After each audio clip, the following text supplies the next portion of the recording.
Sexta-feira, dia 16 de outubro de 2020. Eu sou Romulo Maia, apresento o programa diretamente de Berna, a capital da Suíça.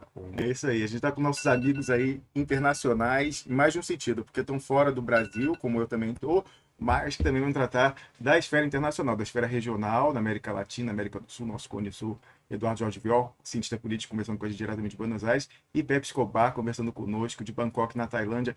Pepe, que horas são aí? What the fuck is going on? Eu liguei para vocês, vocês estão falando de game. What the hell? Porque game entrou na pauta política essa semana no Brasil. Não, não, não, não, não, não, não, não, não. Peraí, vocês estão fora. O que é isso daqui?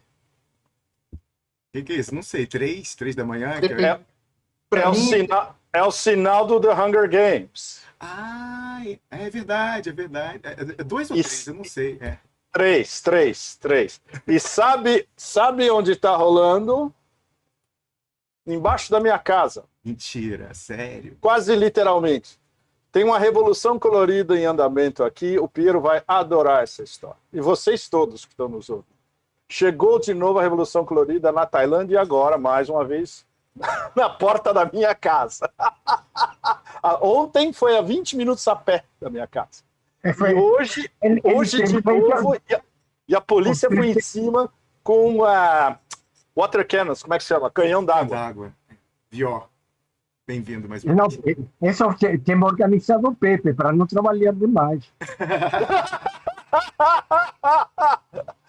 Vior, pela primeira vez, bom, Bangkok está dando um banho em Buenos Aires de guerra híbrida agora. Ô, Pedro, você acha que a junta militar pode perder o controle? Peraí, deixa o Vior falar, porque senão eu vou até às 5 da manhã aqui. Então, é 00:30 para mim e eu tô a 1000. Eu passei a semana num ritmo Hunter Thompson em 72, cobrindo a campanha do Nixon. Eu tô nesse pique, pra vocês terem uma ideia. Então, se vocês me deixarem, não para. Deixa o Vior falar, que eu tô super curioso com a Argentina. O que anda rolando na Argentina, Eduardo Jorge Vior? Para empezar, agora, nesse momento, estou muito feliz. Muito feliz. Recebi a grande notícia da libertação da querida Milagro Sala. Milagro Sala é a liderança da província de Jujuy, que ficavam presas de 2016 sem condena, e agora o juiz ordenou a sua libertação. Ou seja, acho que a negociação do governo nacional com o governo da província deu certo. Por quê? Porque o governo da província está em uma situação sanitária extremamente fraca. Ou seja, a pandemia saiu fora de controle. De Buenos Aires foram para lá equipes sanitarios, insumos médicos, tudo. E agora acho que a conversa Passou por aí também. Havia uma campanha muito intensa. Havia uma campanha muito intensa nas redes sociais por essa libertação há muito tempo, e é um lawfare claríssimo, né, Vior? Uma perseguição judicial por motivação política. Completamente política e racial. Exatamente. Porque a mulher é uma mestiça. É mestiça, pobre, ela chegou da rua, é tudo.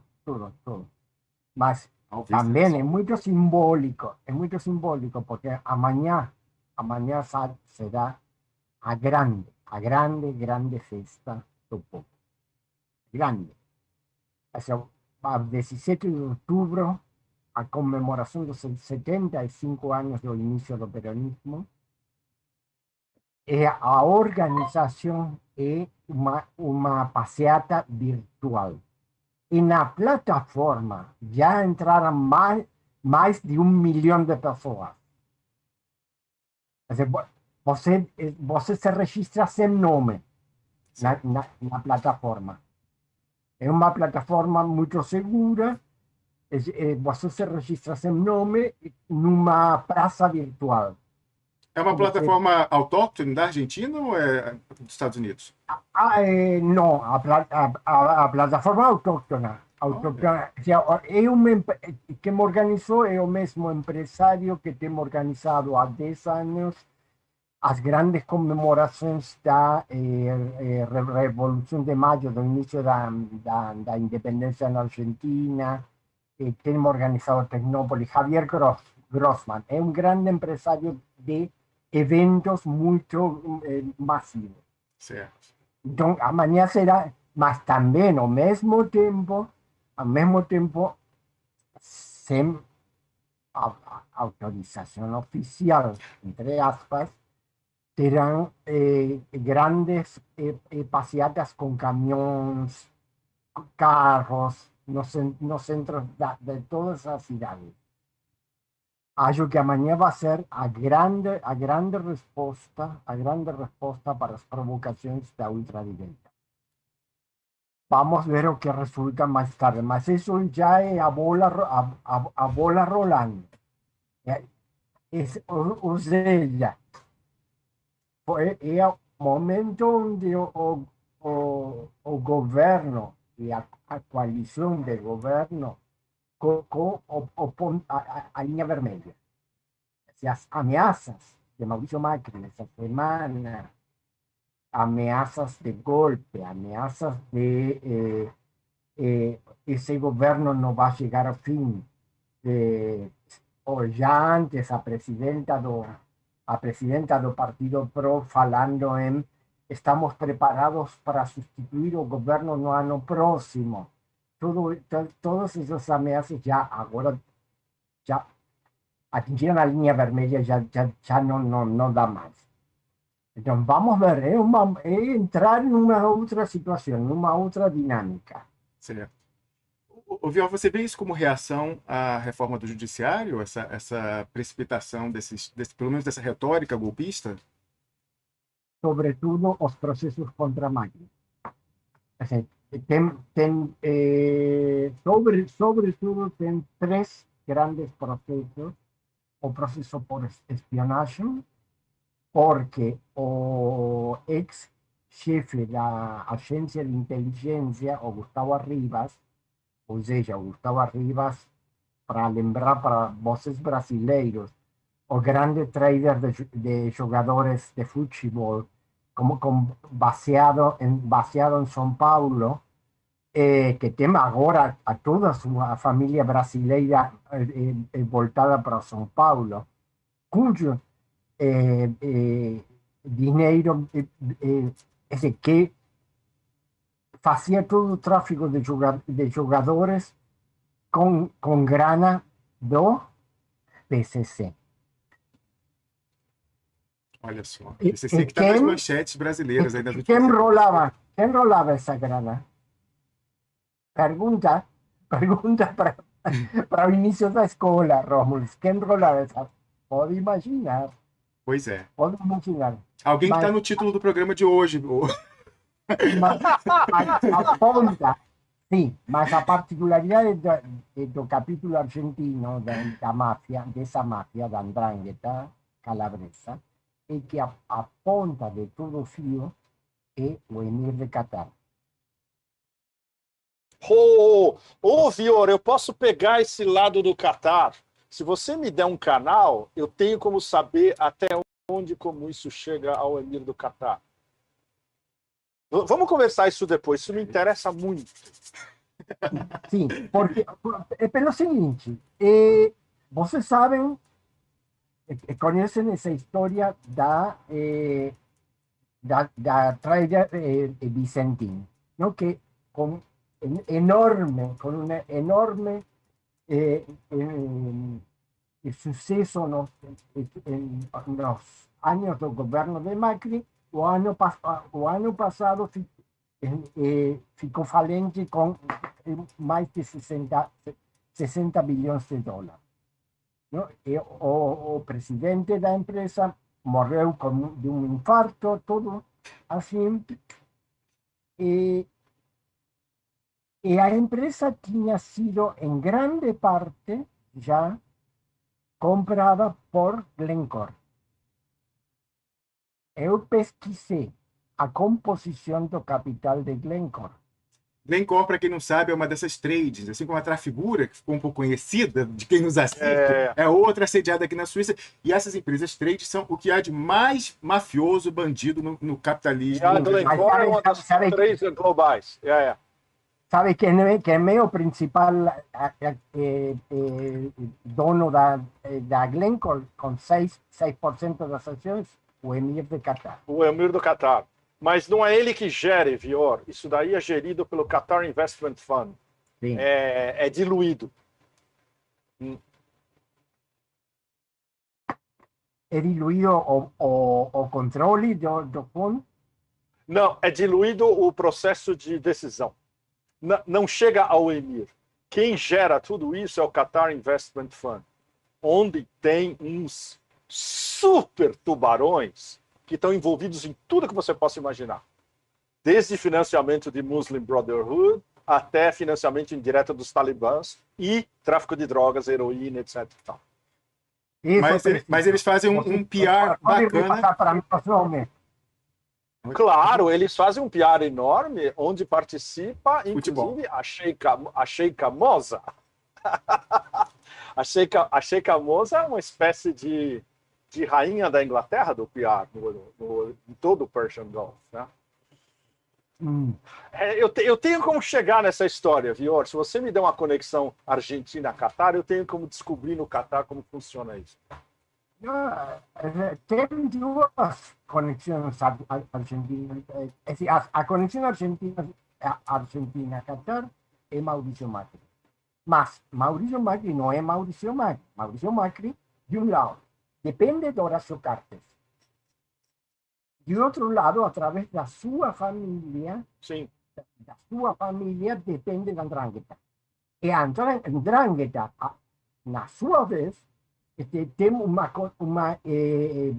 uma conexão com a maçonaria britânica.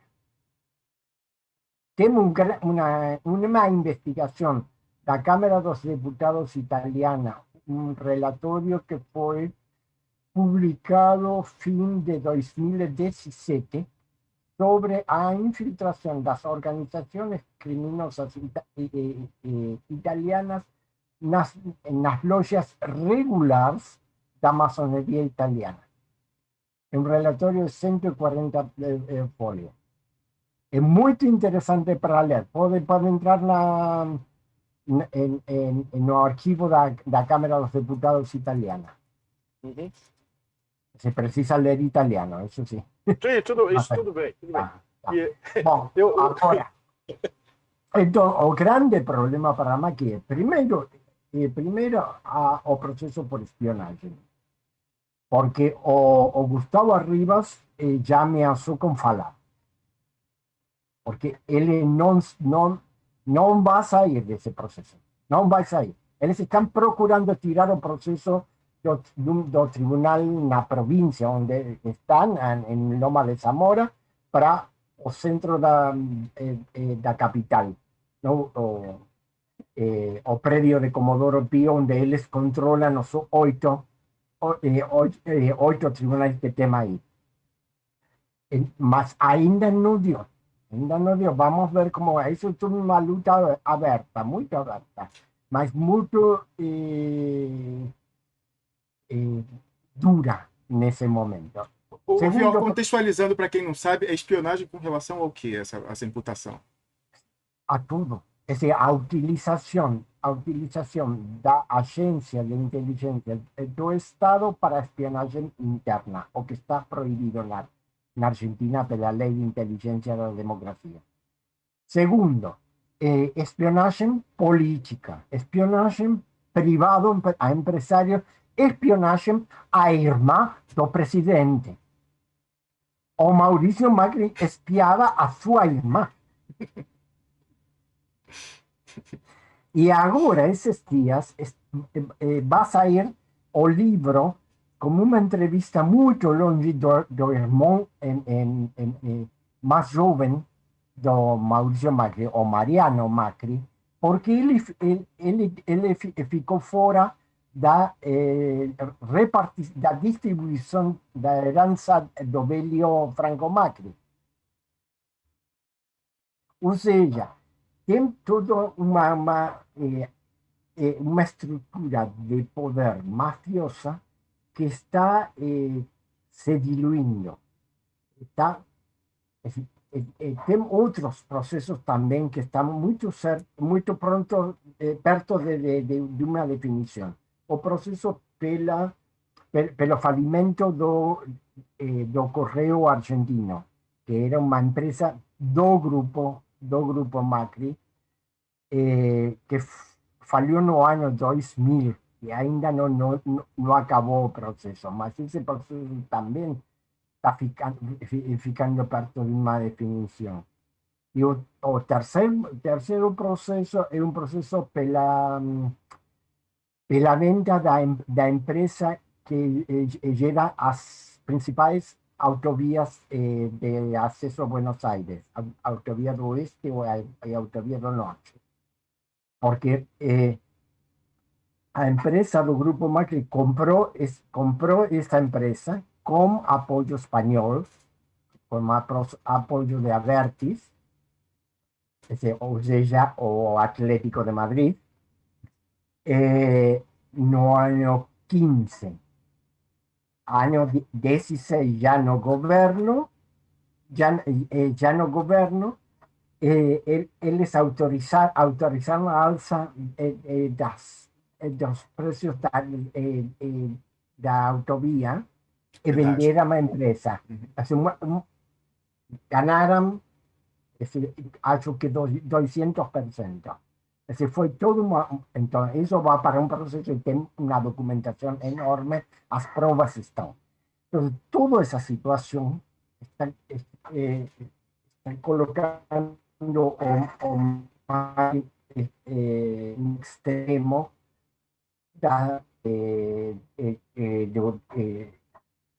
do panorama político, porque ele está procurando se manter na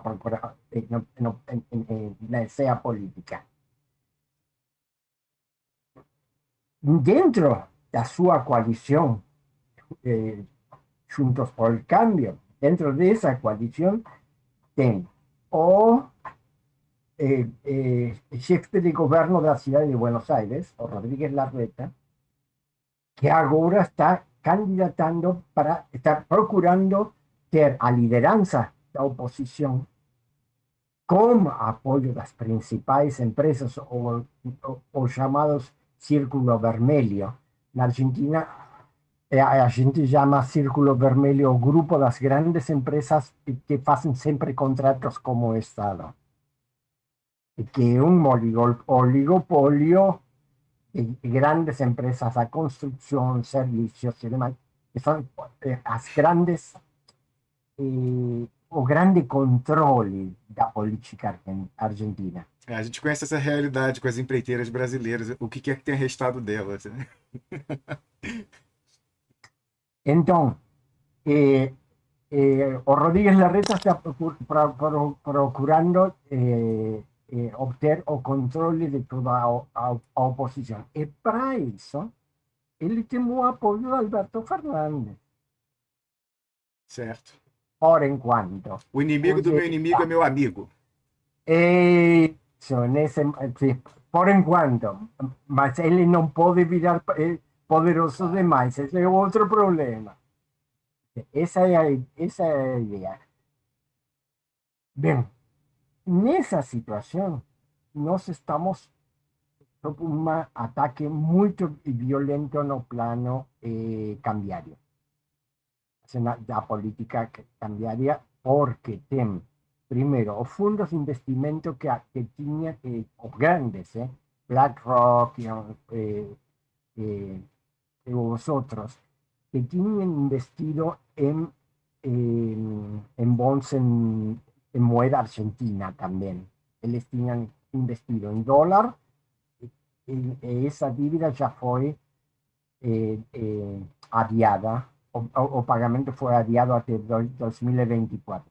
Mas eles têm ainda 8 bilhões em bons em pesos. Eles estão fazendo uma enorme pressão para passar ao dólar tirar esse dinheiro fora do país. É. Então, isso está colocando o peso sob uma enorme pressão. Também todo o setor exportador está fazendo pressão para baixar o nível da moeda argentina, fazer uma diferença. Claro. Se eles não estão entregando os grãos que tem já colhido do ano passado, tem 17 milhões de toneladas Caramba. que eles ficam em terra, ¿no? Com esse sistema, não sei como chamam em português, é um sistema de armazenagem nos Estoques, campos. certo. Nós Para não chamamos gerar as divisas. Então, enquanto não tem a nós venda, chamamos não em entra o canudo. dólar. Aham. Nós chamamos em canudo, okay? Porque parecem são bolsas grandes de plástico onde você coloca o grão e fica aí.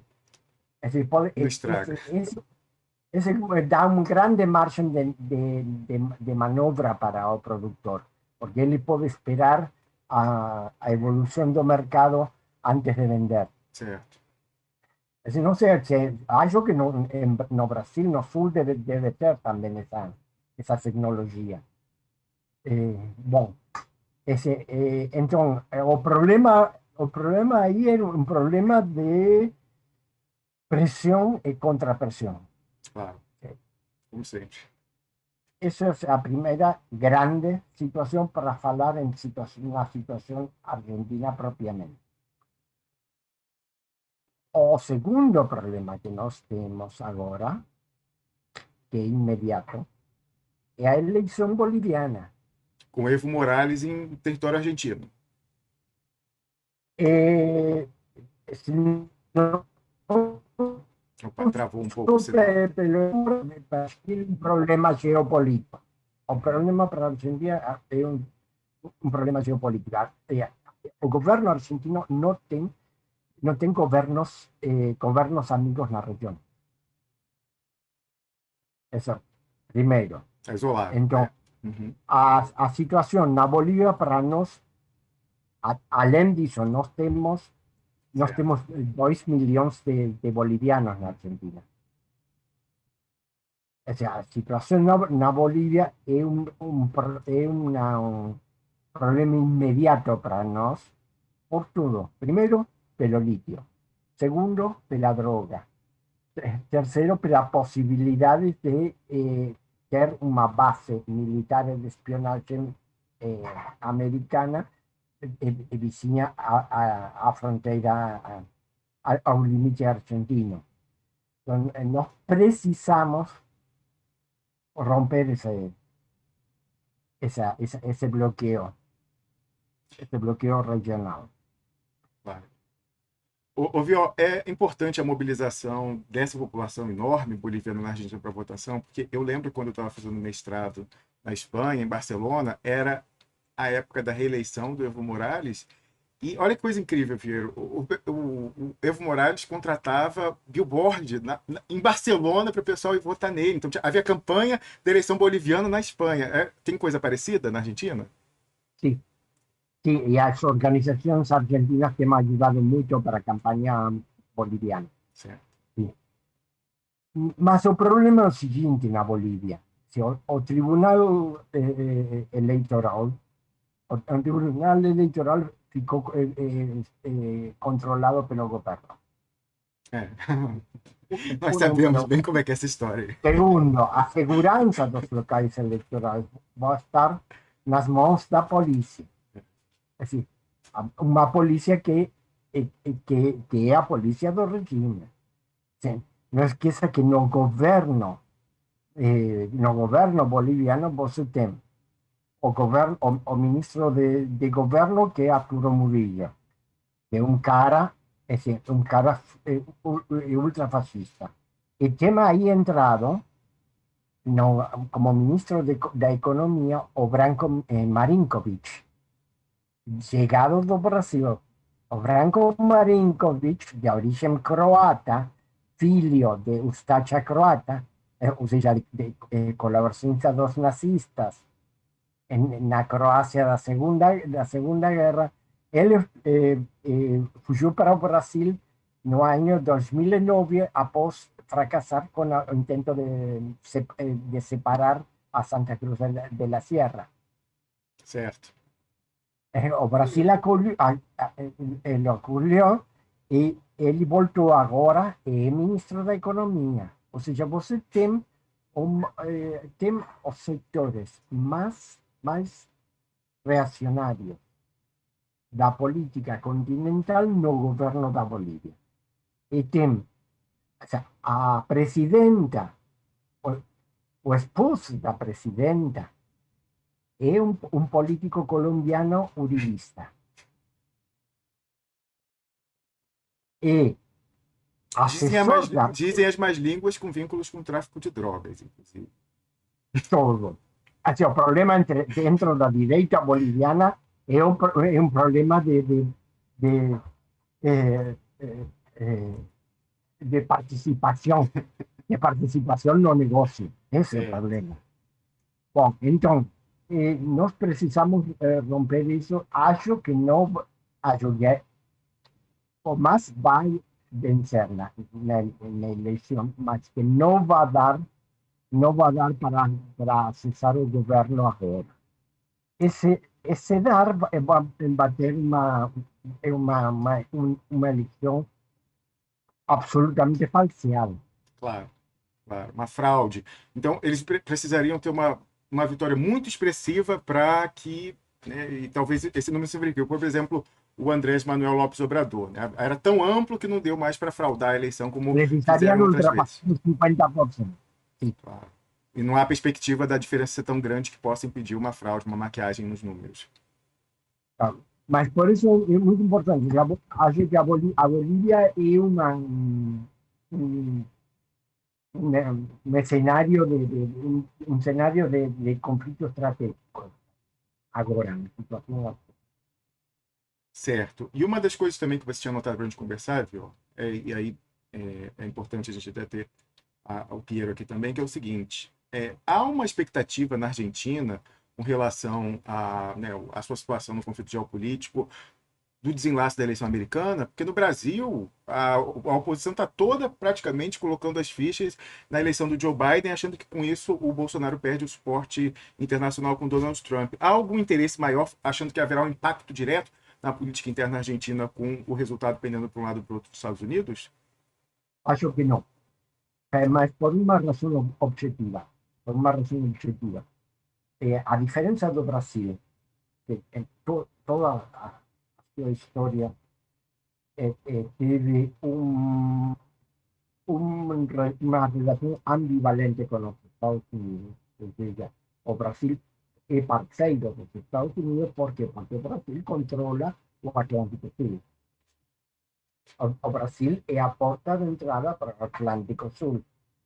E o Brasil, nos melhores momentos, no momento do governo Geisel, teve uma política independente, autônoma, mas de cooperação, em um certo sentido, com os Estados Unidos.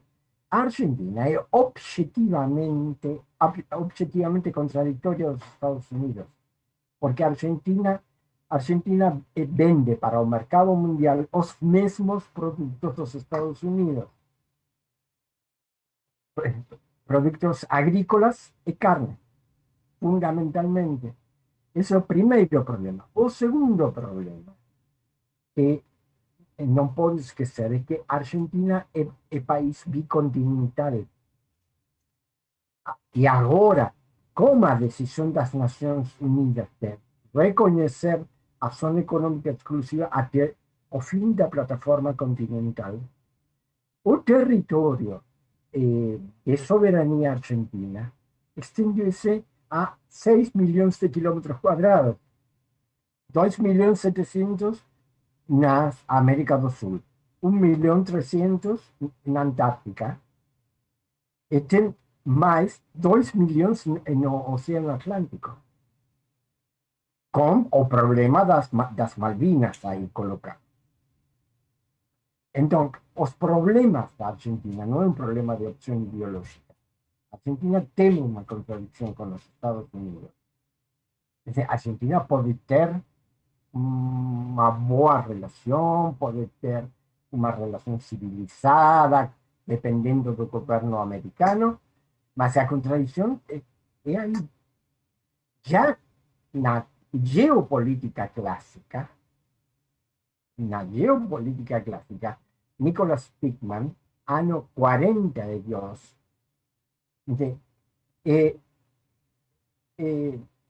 na sua obra póstuma, ele escreveu: o Caribe é um lago interior dos Estados Unidos.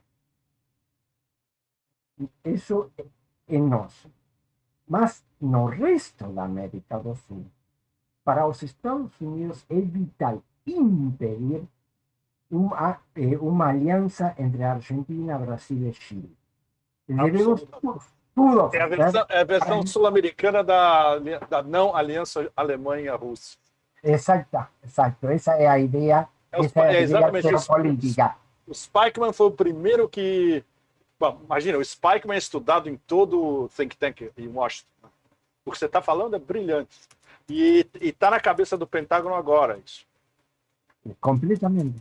É? Sim. Sim, e por isso todas as manobras atuais na Argentina, por isso a violência da direita. Não esperou nenhum momento. Eles passaram para a sabotagem, boicote, tudo. Estão trabalhando em todas as medidas de guerra híbrida. Em todas. Eu estou esperando atentados também. Porque vai dar. Se eles precisam, eles não podem permitir a consolidação de um governo minimamente independente na Argentina. Porque, além disso, o Frente de Todos é uma coalição.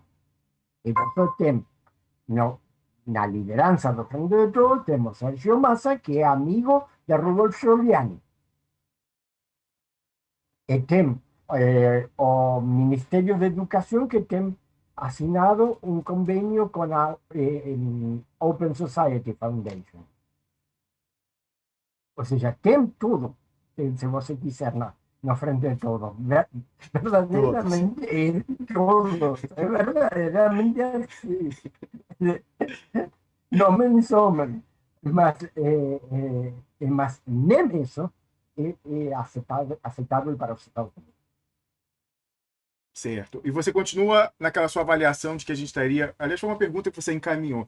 Que a gente estaria vendo a formação de um eixo China, Argentina, Brasil, ou a consolidação de Estados Unidos-Brasil, obviamente dependendo do Trump continuar e disso ser relevante para a coincidência entre Brasil e Estados Unidos. Sim, se o Trump continuar, o eixo em Brasília-Washington vai continuar.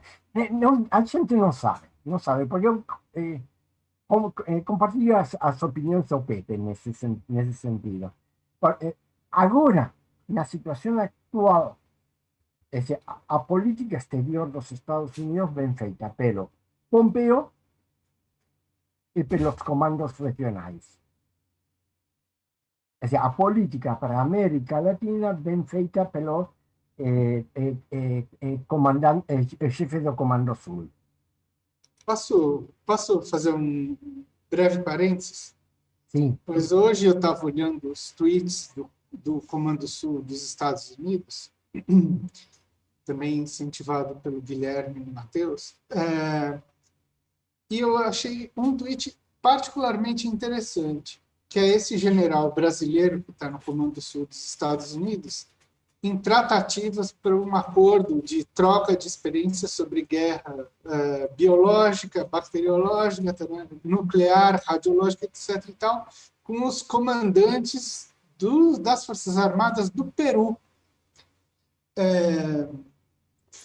Peru, que até outro dia tinha vários acordos firmados com a Rússia.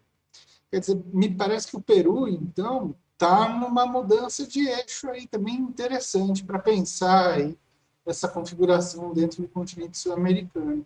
Ou seja, está se realmente criando um campo dividido aqui, uma espécie de simulacro da Guerra Fria que está acontecendo por aí por fora. Sim, não sei o que está acontecendo com o Peru. Acho, a minha impressão, eu não sou especialista no Peru, mas a minha impressão é que o Peru atualmente é um estado falido. Ou seja, que ninguém pode falar em acordo com o Peru. Você faz acordos com um grupo, com outro grupo, e todos eles ficam lutando. É quase uma situação de prática guerra civil. Ou seja, é uma fragmentação extrema da política peruana. Essa é a minha impressão. Mas, voltando para a pergunta que colocou o Rómulo, sim, a parceria Argentina-China vem se aprofundando de dia em dia. É dizer, o Alberto Fernandes teve uma conversa com o Xi Jinping essa semana, a terça ou quarta em um ano,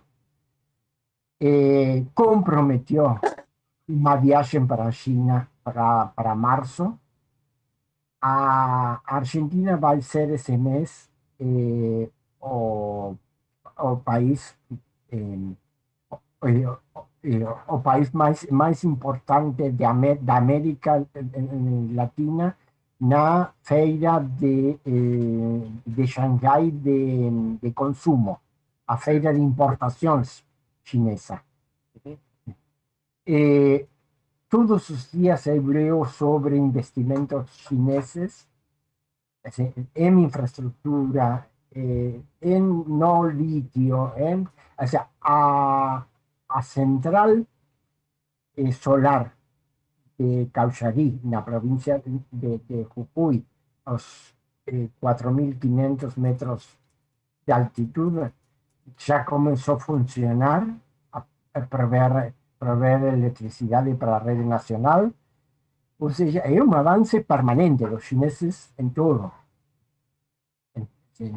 E agora vi hoje uma notícia, talvez um aumento do swap chinês, um aumento de 5 bilhões para o Banco Central Argentino, como uma forma de para os jogadores.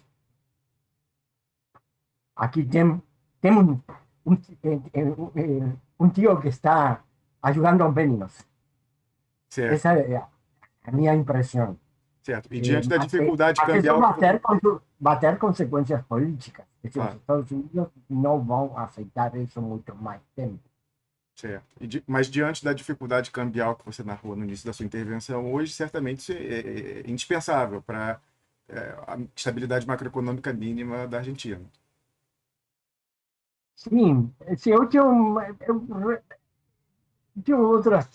outras posições políticas dentro do frente nesse sentido. Eu acho que o Banco Central está fazendo uma política para, minha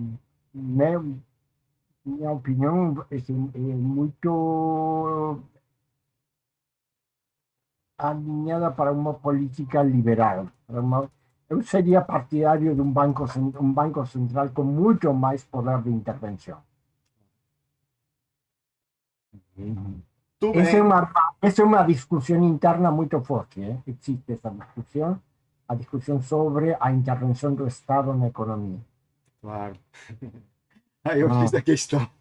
Não. Na Argentina nós temos tradição, temos uma forte tradição ideológica nesse sentido, e o Banco Central como controle da moeda, do câmbio e das poupanças, para nós peronistas, é uma regra, é um princípio.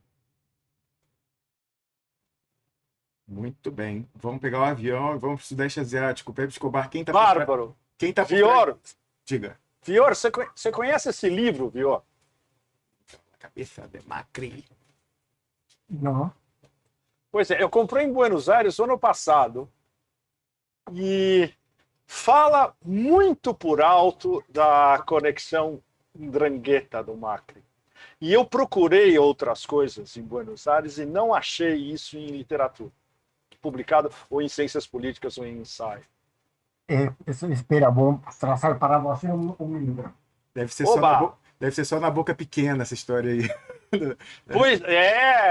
Pois é. E eu estava nas livrarias progressistas de Palermo e não achei. Fui em todas. Como chama? Deixa eu ler aqui. Ah! Pois é, esse daí não tinha quando eu procurei o ano passado. Que maravilha! O Lado Oculto da Família Macri seria o O mal do culto da família Macri. Bárbaro! Os autores, Jorge Weinstein, ele morreu o ano passado, era um professor da Universidade de La Plata, que Sim. tem um outro livro antes, ano 2017, o Estado narcoterrorista argentino. Com toda a investigação sobre as conexões com a Ndrangheta e com todas as... sem falar em Mossad, porque esse não era sua linha de pesquisa, mas com as conexões com os atentados terroristas dos anos 90 e tudo isso. Certo. O Daniel Science é um jornalista. Isso eu posso conseguir porque conheço o editor. Mas você acha que eu posso comprar online? Se eu entrar em algum sítio argentino, eu posso comprar online? Pode para a editora. O editor é um amigo. Ok. Obrigado, Vior. Bárbaro. Ok. Muito bem. Mais uma recomendação. Você escreva para eles que nós somos amigos. Ah, mas sem dúvida. Isso me interessa. Bárbaro. Muito bem. Qual o título? Desculpe, Vior. Qual o título de novo? O Lado Oculto da Família Macri, certo? O Lado Oculto da Família Macri, né? Lado Oculto. El lado oculto da família Macri. Ok, graças. Ok. Porque o autor Jorge Weinstein. George Weinstein e Daniel Sciessa. Ok. Daniel Sciessa. Perfeito. Exatamente, muito bem. Isso aí vai se desdobrar mais na frente. Em novas conexões. Mas isso daí vai. Especialmente agora que o Vior me botou a conexão Qatar. Pois é. Essa é a conexão. Essa é a conexão. Essa é a conexão que explica muitas coisas, porque essa conexão explica também o elo com os britânicos. Sim. E o elo com as organizações criminosas italianas. Yeah. Você tem o nome de alguma dessas empresas argentinas ligadas com o Qatar? Se você tiver, me manda por e-mail, Eduardo. Mais tarde, tudo bem. Vou procurar. Okay. Alguma coisa tem. Ok, obrigado. Inclusive, essa questão da Ndrangheta teve na imprensa mainstream no Brasil por causa do nexo com o PCC, na história do sujeito lá que foi solto pelo Marco Aurélio Melo, parece que ele foi fundamental, uma figura-chave na articulação da Ndrangheta com o PCC e com o fluxo da droga do Porto de Santos para a Itália. Posso colocar mais uma pergunta aí? Sim, claro. Sobre a sua pergunta, o que aconteceu no Paraguai con los helicópteros descubiertos, porque eso fue un negocio del Comando Vermelho.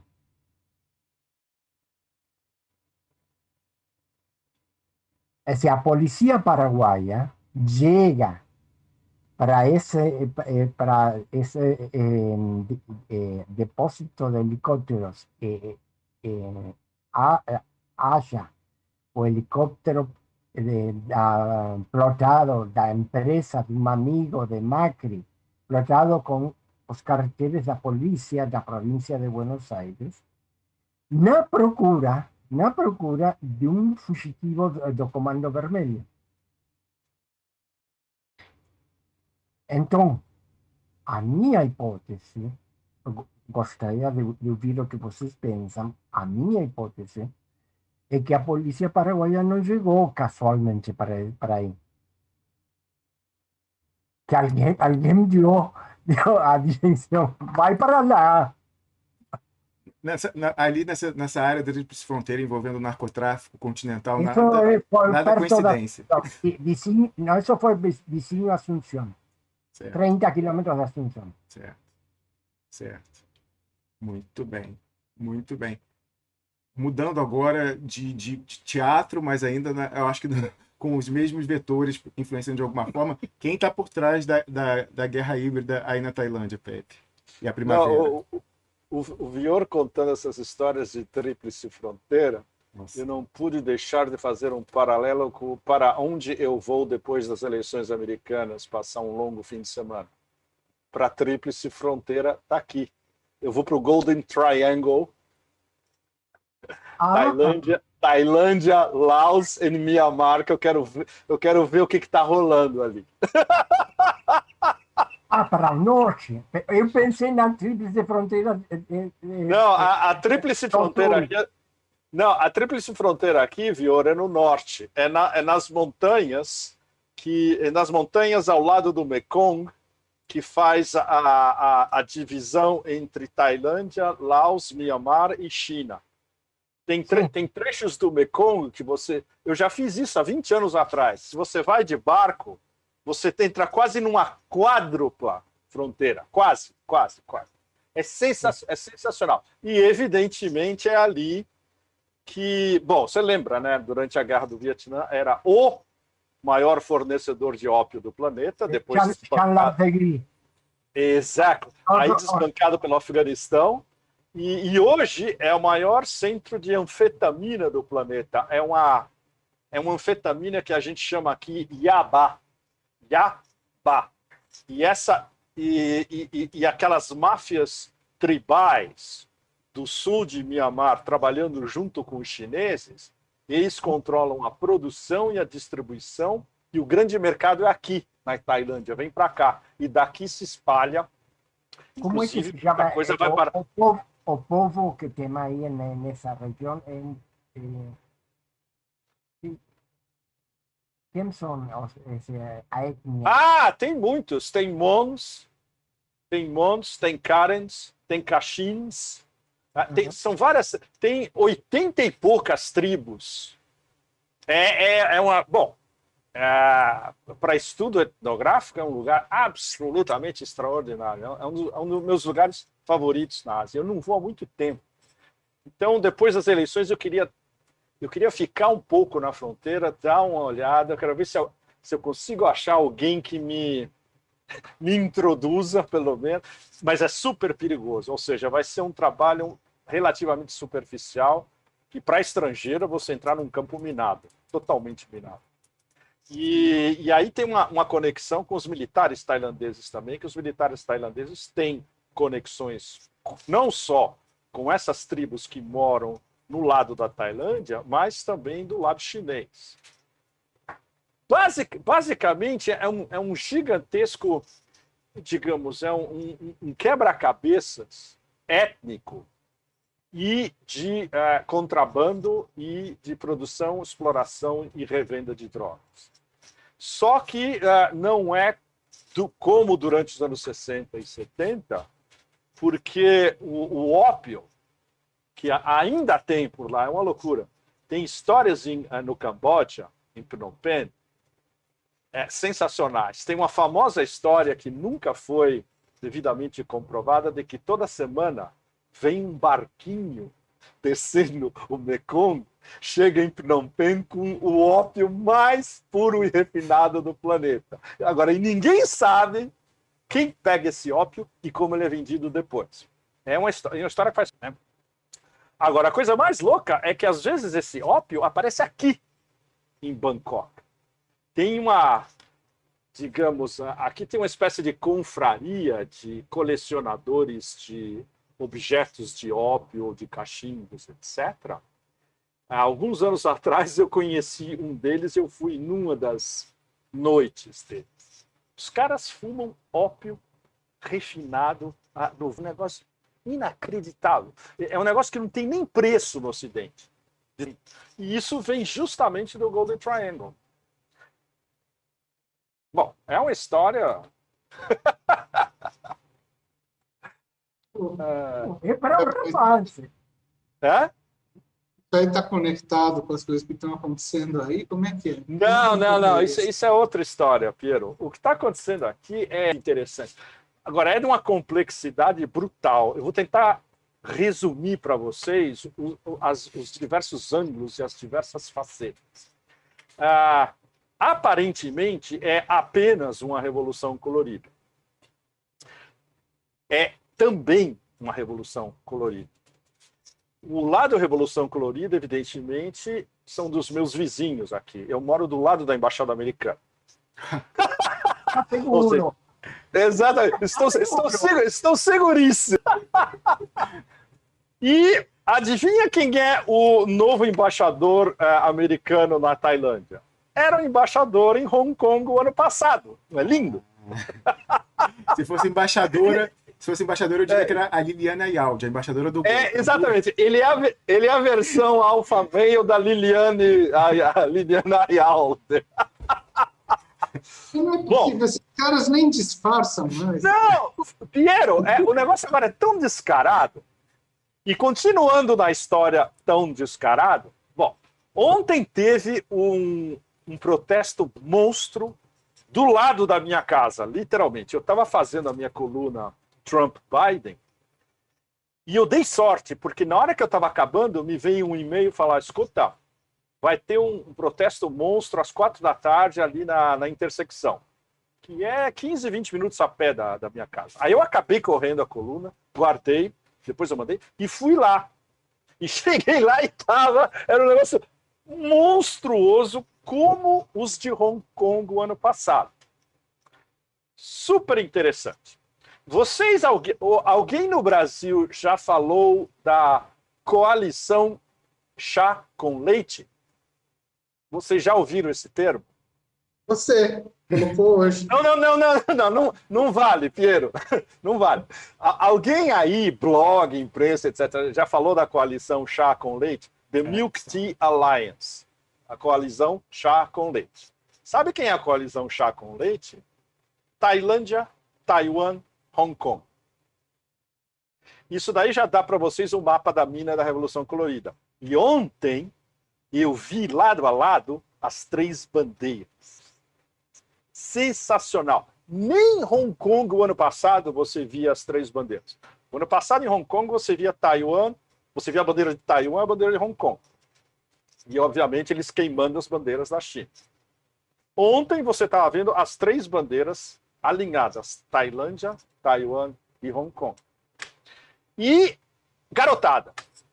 Ou seja, na hora que eu vi, eu falei, nossa, parece que eu voltei um ano atrás em Hong Kong, nessa mesma época, um pouco antes, fim de agosto, setembro, fim de setembro, em Hong Kong. Garotada, basicamente, colegiais, média de idade, eu diria, entre 16 e 25, a maioria absoluta. Muitos tinham acabado de sair da escola e foram para esse protesto. As bandeiras. Nas bandeiras o negócio começa a ficar muito mais complicado, porque eles estão herdando um processo de protesto antigovernamental que começou há uns 2 meses e meio atrás e foi começando a pegar tração, especialmente no último fim de semana, onde teve um protesto monstro numa área perto do o Government House, né, da sede do governo, aqui. E aí a paranoia dos militares, que já estava em alerta vermelho, disparou completamente. E ontem, com esse protesto, sabe o regime em que a gente está agora, oficialmente? Entre aspas, severo estado de emergência. Literalmente. Eles instalaram um estado de emergência e uma... Como é que chama? Curfew é... Como é que chama? Toque de recolher. Toque de recolher, isso, desculpa. Toque de recolher. O toque de recolher aqui, basicamente, ainda não oficial. Eles vão... É extraoficial, mas eles já estão... Hoje, por exemplo, a última notícia que a gente tem é que eles estão seriamente pensando, a partir do próximo protesto, que vai ser amanhã, por sinal, em instaurar esse toque de recolher. O que aconteceu ontem foi um negócio impressionante, porque eles já tinham passado um decreto-lei proibindo qualquer manifestação com mais de 5 pessoas. Aí você chega nessa intersecção que é um landmark aqui em Bangkok. Tem um templo budista, hinduísta, sincrético, famosíssimo na Ásia inteira. Tem um monte de hotéis 5 estrelas e 3 shopping malls de primeira linha gigantescos, com uma Apple Store, State of the Art, etc. E tal. Todo mundo de Bangkok e do mundo inteiro passa nessa intersecção. A garotada fechou, tinha, eu diria, no mínimo 30 ou 40 mil pessoas, se não mais. A versão da polícia, 8 mil. E essa garotada, fundamentalmente, que não só pegou as bandeiras desse movimento de protesto que começou há 2 meses, como identificou claramente as 3 principais reivindicações deles. Número 1, dissolução desse governo, que é uma ditadura militar que mais ou menos comprou a última eleição que teve aqui. Número 2, reforma da Constituição. E número 3, que aqui é um tabu inimaginável, reforma da monarquia.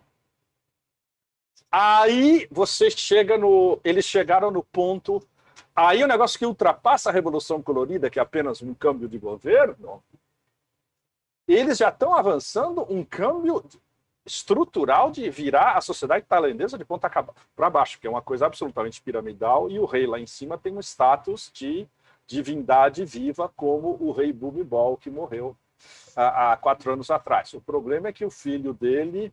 Bom, eu não posso entrar em detalhes, mas vocês imaginam o que deva ser. Eu sou residente aqui, eu tenho que ser muito cuidadoso. É o perigo, Vocês da dinastia parar, não se... Exatamente. Ninguém vai ouvir. Bom, olha que sensacional. Aí eu fui lá conversar com a garotada. Eu falei, bom, isso aqui é muito engraçado, que é exatamente o mesmo perfil da garotada que estava na rua em Hong Kong no ano passado. Basicamente. Você fala tailandês, Pepe? Não, eu não falo. Eu nunca consegui ter tempo de estudar a língua. E é uma língua complicadíssima. Se você não se debruça, de jeito nenhum. Bom, aí eu fui procurar os English speakers, o que não é um problema.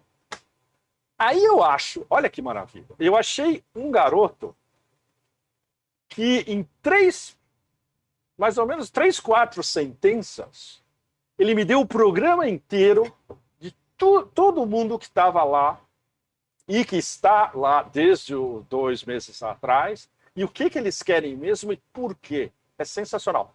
Que aí é quando você vê quando está expandindo e está divergindo de uma agenda apenas Color Revolution, que é a agenda dos nossos suspeitos de sempre.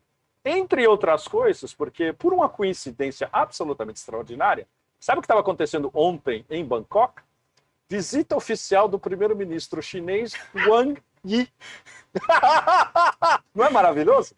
No dia que o Wang Yi ele está fazendo uma tour do Sudeste da Ásia, Camboja, onde ele acertou um acordo de livre comércio gigantesco, ou seja, vai jorrar dinheiro no Camboja e mais empresas chinesas vão comprar empresas cambojanas.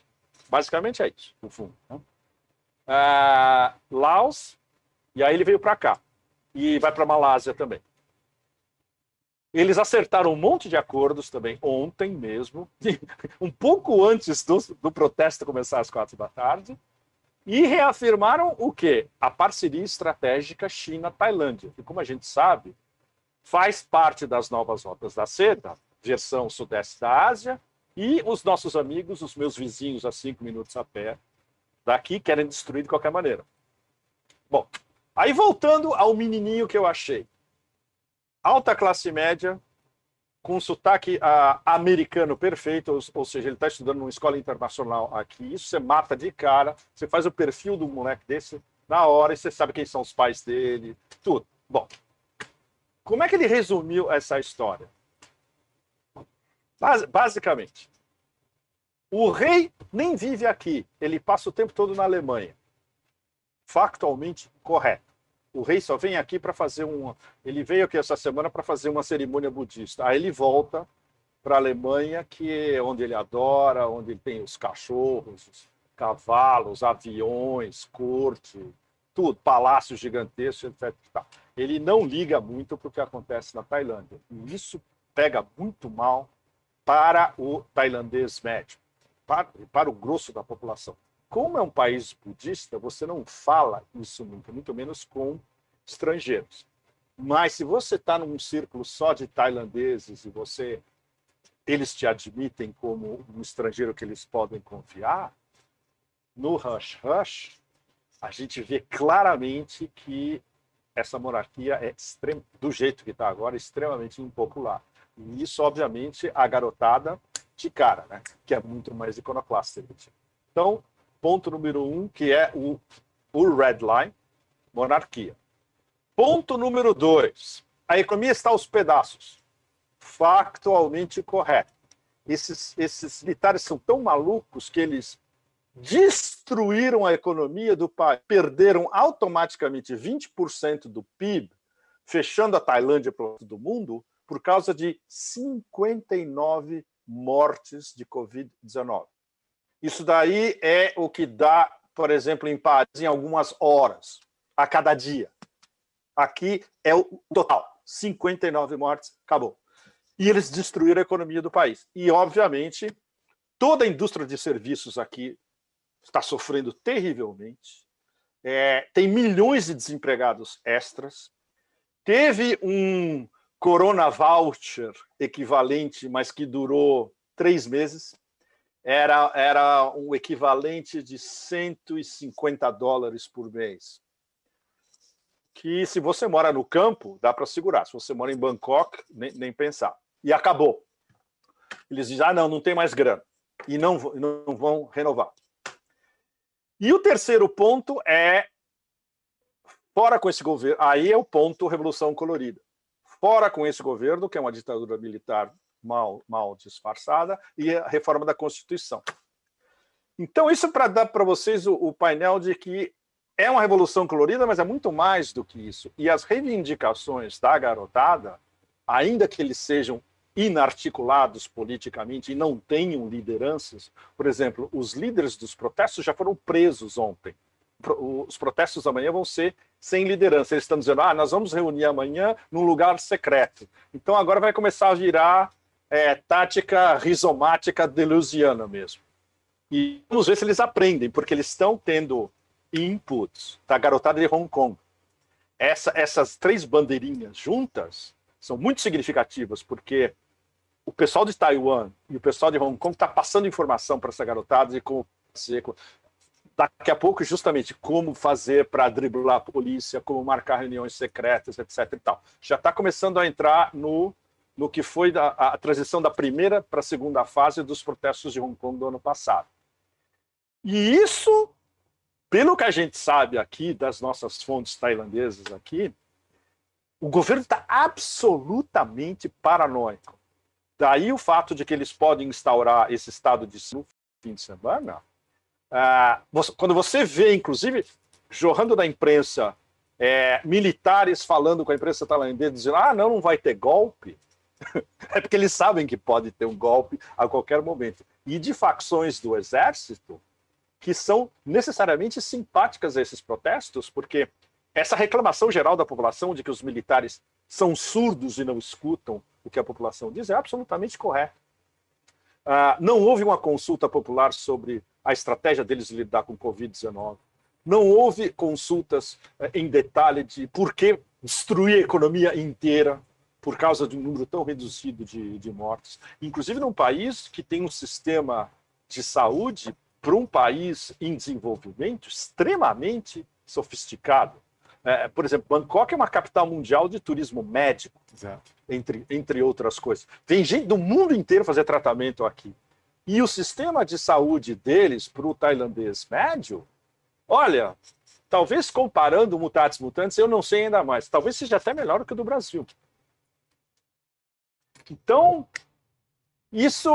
essa é a versão curta para vocês da Revolução Colorida estourando aqui no Sudeste da Ásia, que não por acaso é no país-chave do encontro entre Estados Unidos e China. Os militares têm uma relação muito próxima com os chineses, em todos os sentidos. Por exemplo, os meus vizinhos aqui, eu moro do lado de 3 torres de business. Os donos são chineses. Ou seja, todo o real estate de grana pesada desse centro de business de Bangkok, 90% agora é de propriedade chinesa. Tem um monte de chineses que compram apartamentos em Bangkok, ou offices, etc., para render. Ou eles alugam, sabe? É investimento em real estate, basicamente. E os Estados Unidos, ao mesmo tempo, historicamente, desde a Guerra do Vietnã especialmente, eles têm uma série de interesses aqui. Todas as grandes empresas americanas estão aqui também, que é como é que chama? Um gateway para o Sudeste da Ásia inteira. E, claro, eles ficam de olho especialmente no fato de que aqui é o país central nesse eixo das rotas da seda saindo do sul da China, na província de Yunnan, até Singapura. Os países principais no meio são Tailândia e Malásia. E a Tailândia tem uma importância muito maior por causa do Mekong, por causa das fronteiras com os outros do Sudeste da Ásia, porque o trem de alta velocidade vai passar por aqui, porque a comunicação da China com Singapura tem que passar por aqui, tudo isso. Então está no centro geopolítico de uma guerra pesada Estados Unidos e China. Evidentemente que aqui vai ser palco de uma guerra híbrida. É onde entra essa Revolução Colorida, que agora, como a gente viu, é muito mais do que uma Revolução Colorida. Chegando a esse ponto pela primeira vez...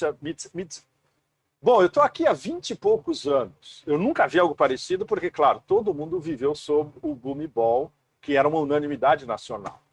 E desde que esse novo monarca tomou posse, a desconfiança popular não expressa, daquela maneira bem budista, superpolida, é visível. É visível. E agora explodiu e, por exemplo, a gente estava falando com um cientista político tailandês ontem, ele disse: o bonito da história é que são garotos. E são garotos que não têm partido. Então, para nós, eles são inocentes. E eles estão na rua com essa bandeira, eles são inocentes. Você não pode mandar a polícia ir bater ou jogar, como eles jogaram hoje, canhões d'água em garotos. Então, Mas sempre então, né? Vocês verem como é complexa a situação, né? Agora, e você acha que tem a ver com o RCEP lá, o acordão, né? Tem a ver com o RCEP, Piero, sem dúvida, porque o RCEP provavelmente ele vai ser, como é que chama, assinado mesmo até o fim do ano, ou no máximo começo do ano que vem. E todos os 10 da ASEAN fazem parte.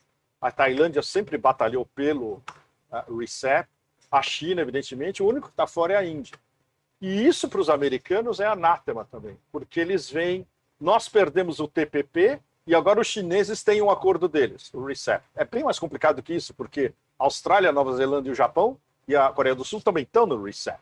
É um acordo do leste da Ásia como um todo. Não é só a China manda. Não, de jeito nenhum. Todo mundo discutiu esse acordo entre os 15. E os idiotas, os indianos, resolveram ficar de fora. Né? O Pepe, ainda é cedo para dizer, ou você acha que o pessoal aí que está conduzindo a repressão vai ter a paciência chinesa que esvaziou a coisa em Hong Kong? Não, Rômulus, porque o grau de paranoia desse governo militar é... Uau! Eles são extremamente paranoicos, porque eles sabem que as últimas eleições foram, no fundo, trucadas. Eles sabem que eles não têm legitimidade popular. Não tem mesmo. E eles sabem que a gestão deles do Covid-19, embora, evidentemente, 59 mortes, etc. e tal, mas o preço pago de destruição total da economia tailandesa, praticamente, e especialmente o desemprego, que agora deve estar 25%, se não mais, e a indústria de serviços daqui, que foi completamente devastada, para não falar da indústria do turismo, que sumiu. E eles estão. Imagina, eles me lançam um negócio que eles chamam visto de turismo especial. Para você conseguir esse visto, você tem que passar por uma burocracia de quase campo de concentração. E se você for aprovado, pegar um avião fretado, charter, e chegar aqui, não em Bangkok, porque Bangkok está barrado, chega direto em Phuket, na praia. Você tem que passar 14 dias em quarentena e você tem que pagar os 14 dias da sua quarentena. Aí depois você pode usar o seu visto, não é lindo? Quem vai entrar nesse programa, nessa roubada? Ninguém, né? Ainda mais não só ninguém, como... Claro, aí quem vai entrar? Chineses. Por exemplo, os 2 primeiros voos que estão sendo adiados já há mais de um mês, vão chegar talvez no fim do mês, são 2 voos de Guangzhou, do sul da China, fretados, evidentemente, mas com gente que vem fazer turismo médico aqui. Certo. Aí sim, como eles vão passar pelo menos 3 meses, eles aplicaram por esse visto, seguiram toda a burocracia, vão ficar os 14 dias de quarentena, depois eles vão para o hospital fazer o tratamento, etc. e tal. E olha a coisa mais demente, você tem que pagar os seus 3 meses de Tailândia antecipadamente, que é uma baba de dinheiro, seja para quem for. Ou seja, só businessman muito bem de vida pode fazer uma viagem dessa, né?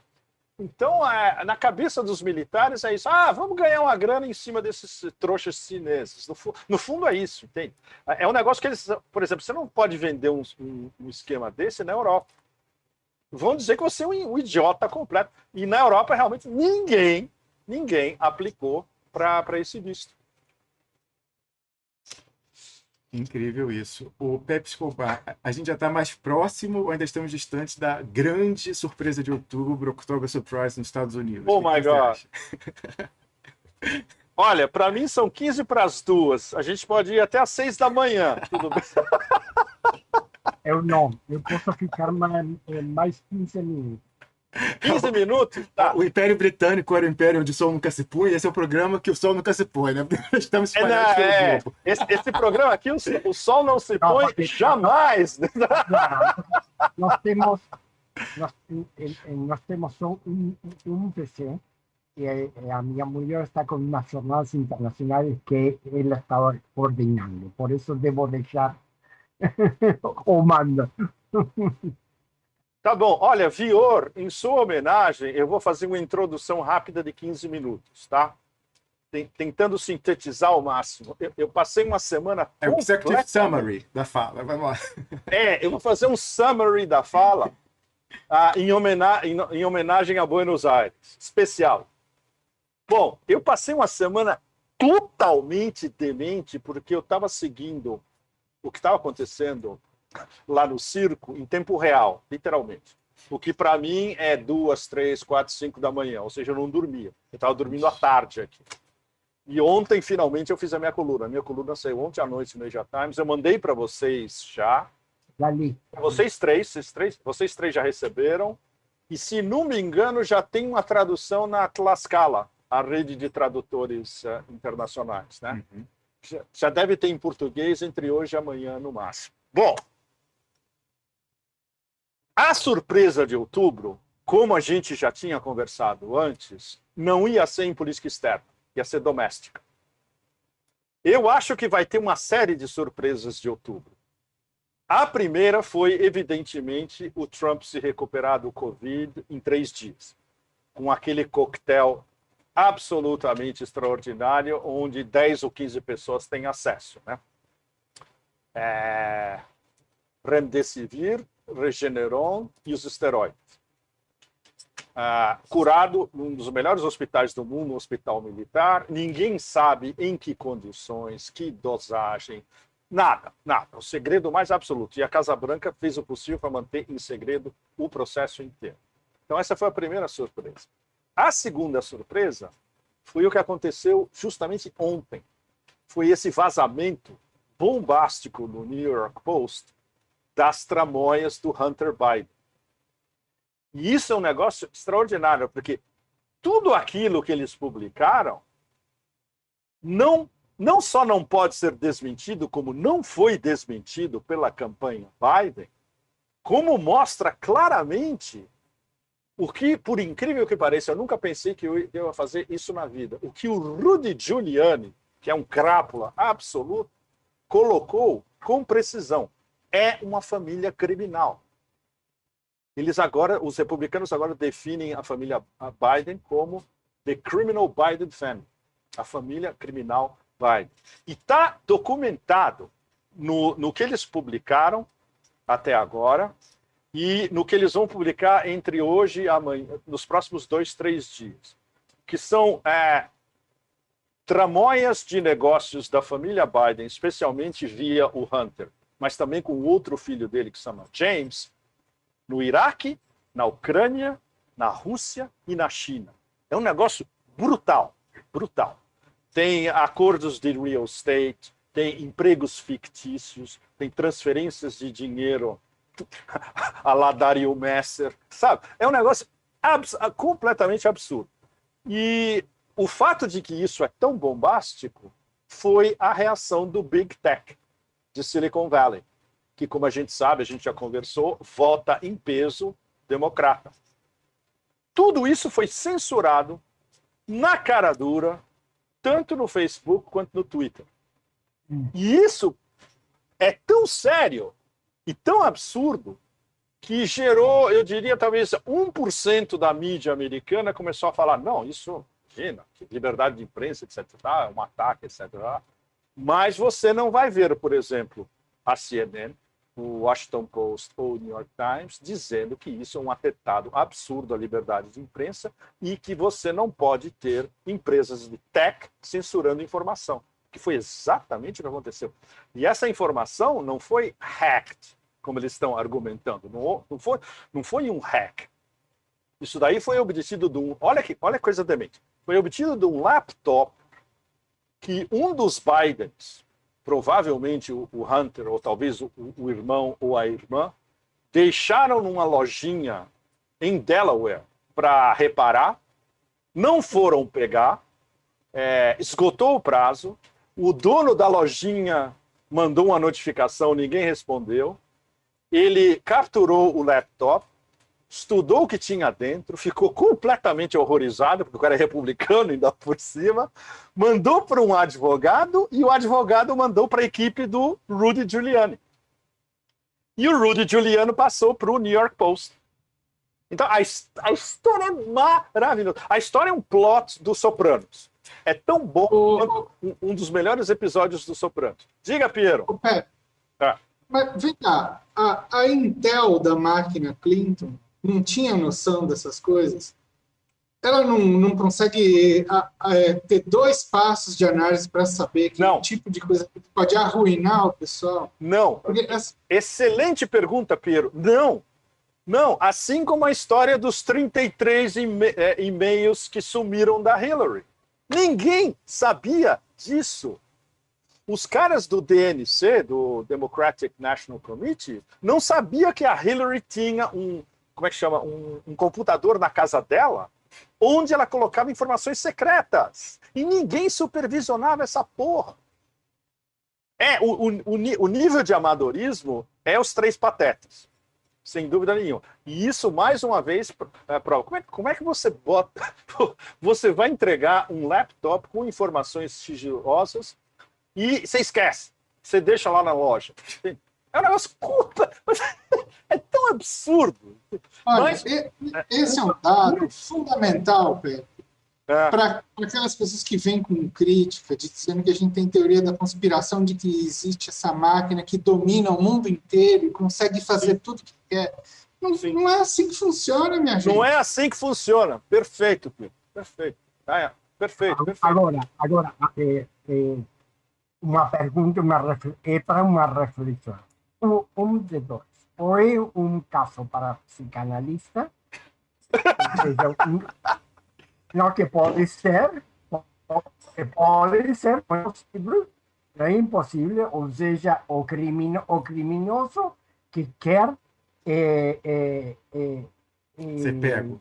pagar a sua culpa, Pagar a sua pode ser uma possibilidade, ou alguém do própria Intel tem ajudado para destruir algum inimigo interno.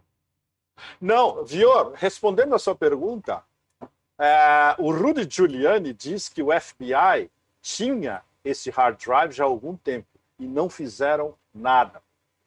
O que é muito interessante e prova mais uma vez a nossa hipótese de trabalho desde o começo em relação ao Russiagate, que o Deep State, que inventou o Russiagate. O Russiagate foi inventado pela ala democrata do Deep State. Clapper, Brennan, Comey, Mueller, todos esses caras são democratas do Deep State. Me chega um negócio desse na mão do FBI, que a maioria absoluta do FBI é democrata Deep State, eles não vão querer investigar, evidentemente. E o Rudy pode ser um crápula, que é mesmo, é um personagem nefasto, mas é uma cobra como poucas. Ele sabe como funciona o Departamento de Justiça, como funciona o FBI, sabe como funciona as procuradorias de Nova York. Ou seja, é um cara que sabe como funciona o sistema inteiro. Então, ele pode chegar e ao vivo falar, não, estava na mão deles, eles não investigaram. É fato. É fato. E aí, moçada? Mas não é linda essa história? É incrível. É surreal. Acho que será que esse escândalo vai ultrapassar a campanha eleitoral. Sim, sem dúvida. Bom, e aí tem as possibilidades de... Nós temos o quê? 2 semanas e meia, né? Para as eleições. Eu acho que ainda vai ter outras surpresas de outubro, porque os republicanos estão trabalhando nisso o tempo todo. Eles estão, ao mesmo tempo, olhando as pesquisas internas deles, eles não acreditam nas pesquisas. Eles dizem que é tudo trucado. E isso é verdade. Isso eu confirmei de novo e isso eu coloquei na minha coluna. Os caras que há 4 anos atrás, nessa mesma época, 13, 14, 15, 16, 17 de outubro, eles estavam me falando, não acredite em nenhuma dessas pesquisas, vai dar Trump. E eu respondia para eles, mas olha os números. Eles falaram, não, tudo trucado. A gente tem as nossas pesquisas internas e elas estão dando outra coisa. A diferença é que na época eles tinham aquele mapeamento da Cambridge Analytica, que eles não têm esse ano. Ou esse ano é talvez um pouco mais rústico comparado com aquela pesquisa ultra científica da Cambridge Analytica, que era identificar cada casa em cada subúrbio, em cada condado de todos os swing states. Eles não têm esse know-how esse ano. Sabe o que eles têm? Para vocês três e para todos os pressionautas? Gente indo bater nas portas. Eles me disseram que 20 milhões de domicílios americanos, chegou alguém da campanha republicana, bateu na porta, entrou e foi conversar com os caras, etc. e tal. Eles estão fazendo trabalho de detetive, sabe? É um negócio extraordinário. E isso você vê refletido de uma certa maneira naquelas famosas plaquinhas de subúrbio quando você viaja pelo interior dos Estados Unidos. A gente já recebeu, por exemplo, várias fontes dizendo, olha, o interior da Pensilvânia inteiro só tem plaquinha do Trump. O interior de Ohio inteiro, plaquinha do Trump. O interior de Wisconsin, plaquinha do Trump. Ou seja, isso é muito sintomático. Outra coisa, os comícios. Vocês viram segunda-feira aquele comício absolutamente... Nossa, larger than life. O primeiro comício do Trump depois que ele se curou. onde ele falou, citando Arnold Schwarzenegger, I'm back. Estava entupido de gente. Foi um comício num aeroporto de Orlando. Eles estacionaram. Eles fizeram um espetáculo absolutamente incrível. Eles estacionaram o Air Force One, fizeram uma plataforma, fizeram um palco na frente do avião e fizeram um comício de um monte de gente, um carnaval enorme. E no final ele dançou YMCA, ou seja, foi um show. Eu vi várias vezes, porque eu fiquei tão... Falei, nossa! Esse cara devia ser reeleito só por causa disso, porque não existe maior show da Terra do que você vê o Trump todo dia. E, claro, e todas as razões que nós temos que a reeleição do Trump afunda ainda mais o império muito mais rápido, que essa é a agenda de nós todos. A gente sabe que com ele o império vai afundar ainda mais rápido. É o que todo mundo quer, na verdade. Né? Bom, isso sem falar nessa coisa, dessa estratégia semiótica que eles têm, que eu estou suspeitando, da coisa das urnas falsificadas na Califórnia. Absolutamente. Eu tenho a impressão que isso vem com a ideia de reforçar, né, ali mas isso de todo mundo. Não só que era a urna republicana, mas de dizer que a eleição é melada, em geral, eles estão se antecipando, porque ganhamos, tudo bem. Não ganhamos, é melado. Então, assim... Exatamente. E a mensagem, Piero, já chegou às bases. Aquela base dos deploráveis, como definiu a Hillary há 4 anos atrás, que é o 43% de aprovação do Trump. Ou seja, no fundo ele precisa de 7% para ganhar. Não é muito. Ele consegue, no último drive, ele consegue 7%, se ele continuar fazendo o que eles estão fazendo, que é fazer... Hoje, sexta-feira, você acredita que esse cara está fazendo 3 comícios? 2 comícios na Flórida e um comício na Geórgia, num dia só. O Biden não consegue nem andar 20 metros. E a coisa mais maravilhosa, comparando os comícios do Trump, que começaram segunda, com os comícios do Biden. Tem foto de um comício no Arizona, na semana passada, tinha 8 pessoas. Tem foto. Não é teoria da conspiração. Tem foto, está mostrado, tem o ônibusinho da campanha Biden-Harris, o palcozinho, ele sentado, uns 4 ou 5 SUVs na frente e 8 pessoas assistindo. Uma pergunta. Diga, ¿Cuál es por qué a campanha Trump ficou sem grana? Porque o sistema de arrecadação deles era uma piada. Por exemplo, a campanha online dos democratas é um negócio brutal. Você recebe 5, 6 e-mails todo dia pedindo dinheiro. Os republicanos não têm um sistema desse. E isso é uma das razões. E eles dependeram, basicamente, dos grandes doadores. O problema é que não tem muitos grandes doadores.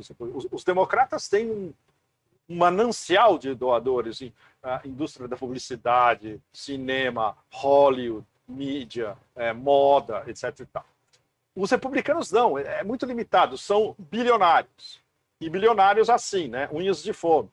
O único que solta dinheiro mesmo é o Sheldon Adelson, aquele crápula dono do Venetian, o magnata dos cassinos, que tem cassinos em Macau também. Ele botou, na verdade, não só para o Trump, na verdade, a estratégia do Sheldon Adelson vai para o Congresso.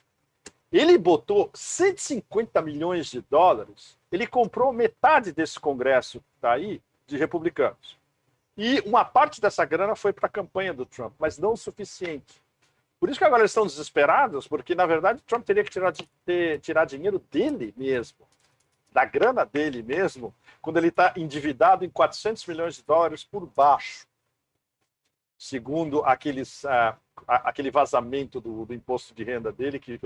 Olha que interessante, quando você vaza o imposto de renda do Trump, na capa do New York Times, isso daí tudo bem, não é censurado. Quando você vaza um negócio que prova corrupção na família criminal Biden, é censurado pelo Big Tech no mesmo dia. E é isso eles estão jogando, começando a jogar essa mensagem o tempo todo para a América silenciosa. E tá repercutindo muito. Desde ontem, virou um escândalo de mídia, justamente, e da ausência total de, como é que chama, de regulamentação para que o Big Tech pode fazer nos Estados Unidos. Né? Bom, fora tudo isso, onde eu queria chegar de surpresa de outubro? Está descontado política externa porque eles não têm tempo. Eles tentaram tudo. Eles tentaram com a viagem do Pompeu na fronteira, Venezuela-Brasil.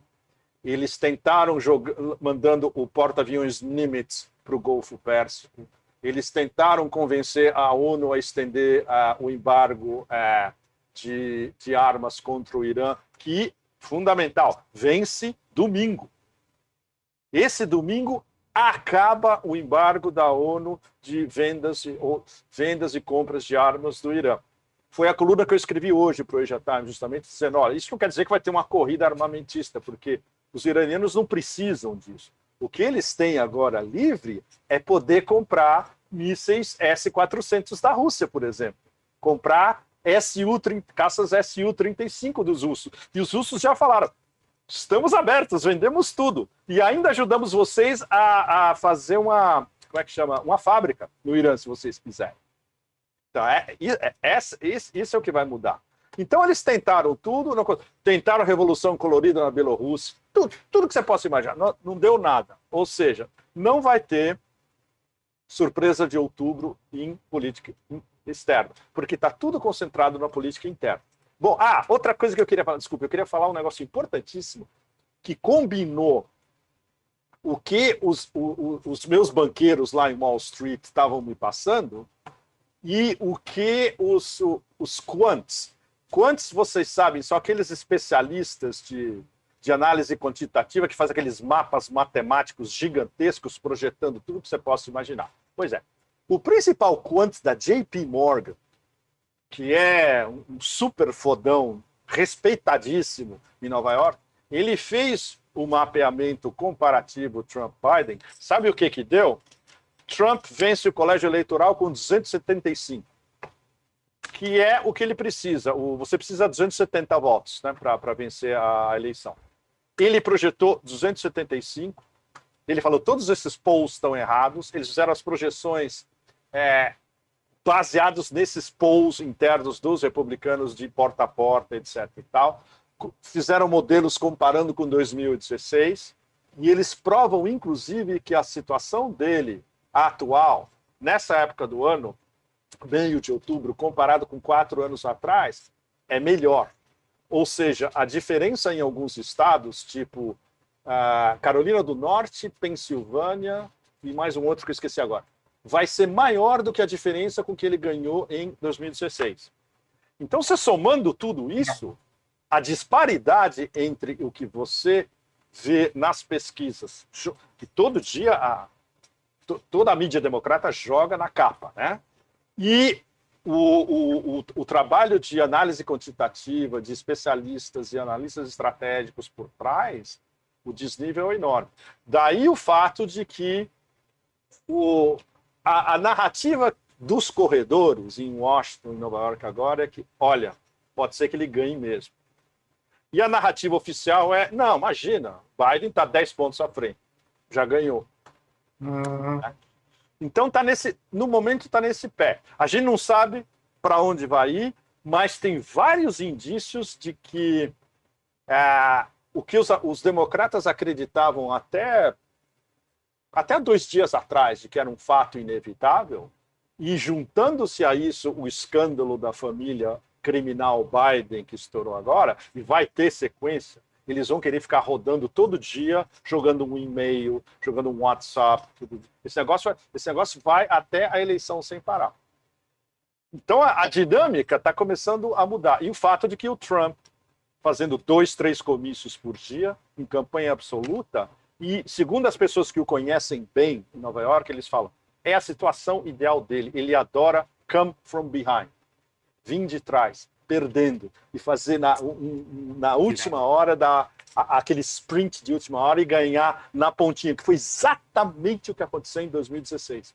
Mas talvez os democratas estejam preparados para isso e tenham alguma bala de prata para soltar na última hora. Né? Concordo, Piero. E a gente não sabe o que poderia ser essa bala. Ninguém sabe o que poderia ser a bala de prata dos democratas, porque eles achavam que estava tudo, que já tinham feito tudo. E a bala de prata deles era o imposto de renda, que não colou muito. Não colou muito porque os americanos sabem que se você é um bilionário nos Estados Unidos, você não precisa pagar imposto. Você tem um exército de lawyers por trás que faz todo o joguinho e faz você pagar o mínimo possível, que é o que faz qualquer corporação. Isso ganha eleição. Caros amigos, eu devo bocejar, passar para a próxima sexta, e aí bem. vamos continuar. Vamos ficar muito atentos a Bolívia. A Bolívia. Vai Sim. decidir muito sobre o equilíbrio na América do Sul. Vamos ver o que vai acontecer. Muito bem. Você vai contar pra gente aí, tá no local privilegiado. A gente aguarda a sua volta, então, na próxima sexta-feira, Vior. Bom fim de semana. Bárbaro, Vior. Obrigado. Tchau, Vior. Bom, até aqui a gente estava com o Eduardo Jorge Vior, cientista político, conversou conosco diretamente de Buenos Aires. O que você falava, Pia? Como ele é legal, né? Demais. Eu adorei tudo que Demais, falou. demais. Ele é bárbaro. Ele é bárbaro. E assim, foi fundamental para a gente chegar a certas compreensões da ramificação internacional do que ocorre no Da Brasil. ramificação internacional, exato. Vendo aí a questão toda. Seria legal dar uma projeção em inglês para o Vior, né? Dar um jeito de traduzir para o inglês. A gente já acatou aquela sua sugestão, essa semana já saíram os artigos dele publicados em português. Lá no Sensacional. Para fazer isso. Piero, você está falando que isso ganha eleição, você acha que aquele cinismo do o cara é malandro, pagamento, isso ajuda? Coisa do Berlusconi na Itália, quando vazava as bundabungas. Não, ao contrário, isso é tema de campanha lá, fazer os ricos pagarem mais. Ganha voto aí na Não, isso não vai ganhar voto, de jeito nenhum. E é o que todo americano gostaria de ganhar, de ter um círculo de relações legalístico suficientemente bom para pagar menos impostos. É o que todos eles gostariam. Então, esse tema moral... Não sei o que poderia ter. Uma bala de prata poderia ser alguma coisa corrupta no mesmo nível, um escândalo sexual pesado. Olha, escândalo sexual também não... Olha, depois da Mônica Lewinsky, Piero, nada mais cola de escândalo sexual. Você lembra da história da Stormy Daniels? Pois é, já usaram. A história da Stormy Daniels, pelo contrário, o Trump ficou ainda mais popular. Claro, ficou todo mundo gozando, evidentemente. Ele na cama é um... Ela falou que ele na cama é um desastre absoluto, etc. Uma semana depois já tinha passado reto. A história, outra coisa que eles, da estratégia republicana, que essa foi muito bem pensada, é o que eu passava todas as minhas noites aqui vendo, a confirmação da Amy Barrett como juíza da Corte Suprema. E está garantido, ela vai ser provavelmente aprovada semana que vem pelo Senado, ou seja, isso daí está na mão. Ou seja, tudo que for rolar entre novembro, dezembro e janeiro, que tiver que parar na Corte Suprema, eles têm um 6-3 quase garantido, os republicanos na Corte Suprema. Então, por isso que eles fizeram o possível para essa aprovação ser agora antes das eleições, gerando mais uma vez uma gritaria infernal da Nancy Pelosi, de todo o establishment dos democratas, por nada. Eles não têm maioria no Senado, não adianta. Não consegue barrar esse negócio de jeito nenhum. E a mulher é um perigo, hein? A mulher é um perigo. Eu vi, por exemplo, a Kamala, foi sensacional. Eu vi a Kamala Harris questionando ela. E ela não se comprometeu em nada, não se comprometeu em nenhuma legislação em relação ao aborto, não se comprometeu em nada em relação a climate change. Ela é um perigo. Ela é excelente em jogar, como é que chama? Véus, né? o Paul de Pirlim Pim Pim, e não responder nada diretamente. Ah, não, eu vou seguir a letra da lei. Basicamente, ela passou 4 dias falando isso. Foi mais do que suficiente, porque como é que chama? O dono da mesa era a versão real do Frank Underwood do House of Cards, o Lindsey Graham. Só que o Frank Underwood é muito melhor que o Lindsey Graham.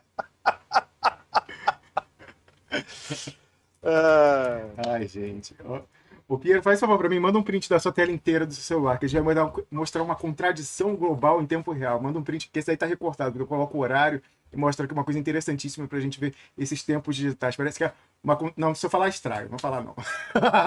O Pepe, tem alguma novidade da história lá no Cáucaso? Ou, enfim, não, ninguém respeitou o cessar-fogo. É o que a gente esperava. Mesmo com Sergei Lavrov e Yoda dando a letra da lei, nenhum daqueles 2 vagabundos respeitou. Mas isso a gente já sabia. E aí, todo dia, eles ficam trocando acusações interpostas, né? O Pachanian e o Aliyev. Ah, você atacou não sei o quê. Ah, a Turquia obrigou o Azerbaijão a iniciar essa guerra. Ah, não, você está atacando, como é que chama, civis. Não há uma conclusão a curto prazo dessa história. Não há mesmo, porque quando você vê o Erdogan pessoalmente empenhado e dizendo on the record, só pode acabar na hora que o Azerbaijão reconquistar todo o Nagorno-Karabakh. Ou seja, alguém vai ter que dar uma cenoura do tamanho do Topkapi para ele retirar, né, essa história. Vai ser difícil.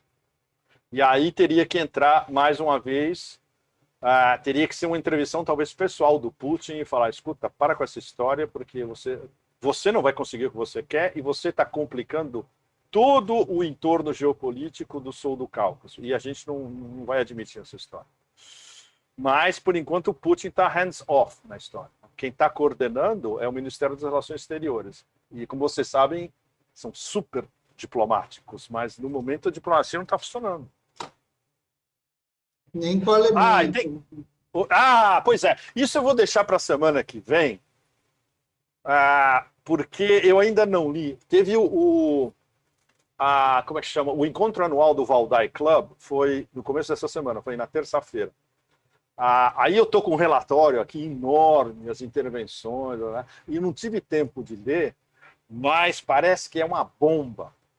E inclui uma intervenção, como é que chama? Uma locução do Lavrov, basicamente falando que é uma perda de tempo discutir com esses tontos da União Europeia.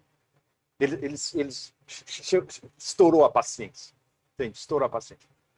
E ele se refere diretamente a Ursula von der Leyen e ao Heiko Maas, o ministro das Relações Exteriores da Alemanha, que é a versão curta para vocês todos, é um russófobo neofascista, ministro das Relações Exteriores da Alemanha.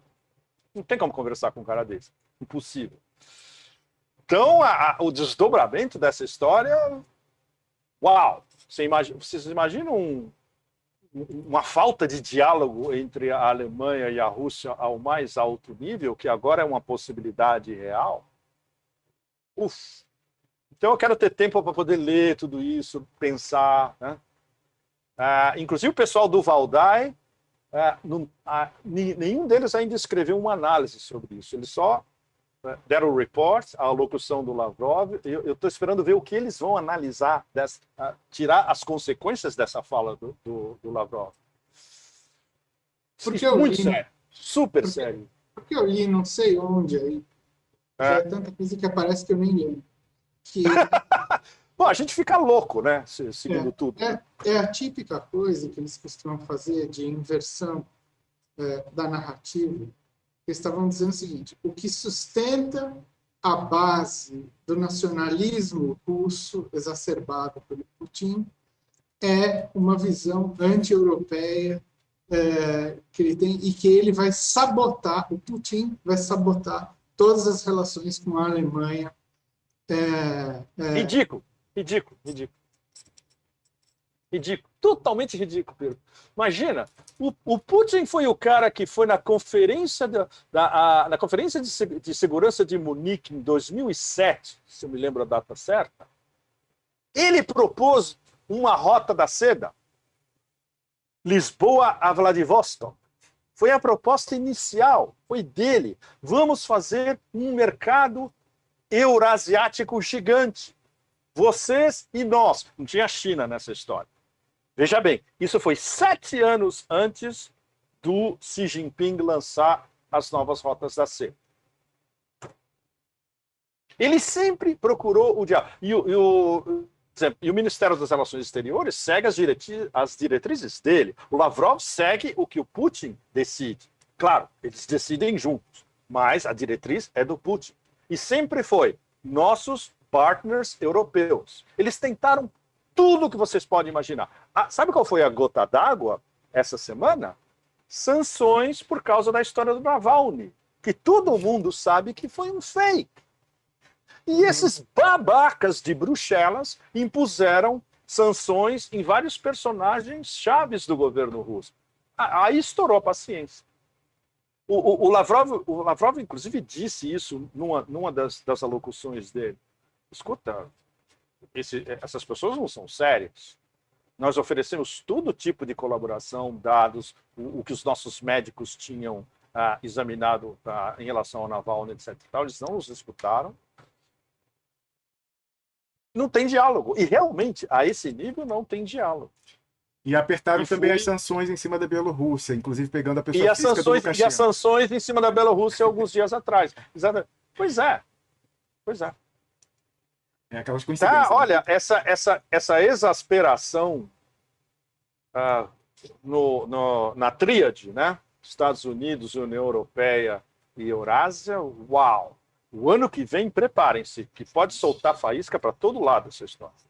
Inclusive, eu acho que só estão esperando a eleição mesmo. Tá todo mundo só esperando a eleição, exatamente. O que é uma besteira, porque eu acho que meio que tanto faz, entendeu? É aquela coisa, vamos esperar a eleição para adiar o inevitável. Para adiar o inevitável, exato. É o tema é a coluna que eu estou guardando para a véspera da eleição, ou para o dia, talvez. Eu quero fazer um breakdown da equipe do Biden, ou da Câmara, né? E mostrar como esse misto de obamistas, imperialistas humanitários e never Trumpers, né? Republicanos que migraram para o Partido Democrata, pode ser um negócio muito pior ainda. Sem dúvida, em termos de confrontação, vai ser muito pior. Porque vai ser anti-Rússia direto, anti-China talvez numa escala um pouco mais branda, mas vai ser anti-China também.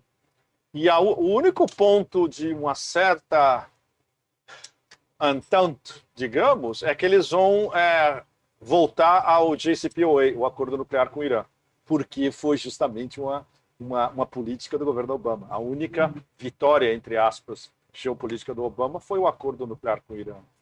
O resto, e na América do Sul, Piero e Rômulo, como vocês sabem muito bem, não vai mudar absolutamente nada. Porque isso é o deep state que joga essas diretrizes. Não, muda alguns parâmetros, eu acho. Entendeu? Vai mudar alguns parâmetros, mas a essência está lá. Não, tem que ter um ajuste de discurso. Por exemplo, eu acho que em relação à Amazônia, que é talvez hoje um dos pivôs centrais de muita coisa que está acontecendo, isso não tem como, porque eles expuseram o jogo antes, entendeu? E aí não vai ter jeito dos militares aqui, por exemplo, continuarem sustentando a ideia de uma aliança automática com os americanos lá. Mas aí aflora o outro lado, que é o lado muito mais importante deles, que é a aliança com os Estados Unidos na fronteira com a Argentina e o Paraguai, porque é ali que está rolando. Que é ali que está rolando.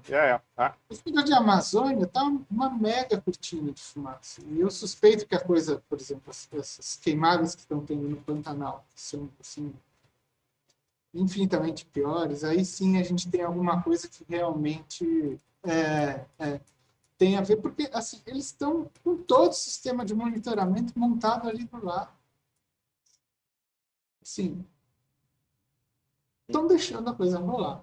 Estão deixando E rolar. ali é a área de interesse prioritária dos Estados Unidos, certamente, porque eles acham que é ali que tem aquele grupo lá, que começa com H, aquele grupo libanês, é lá que ele...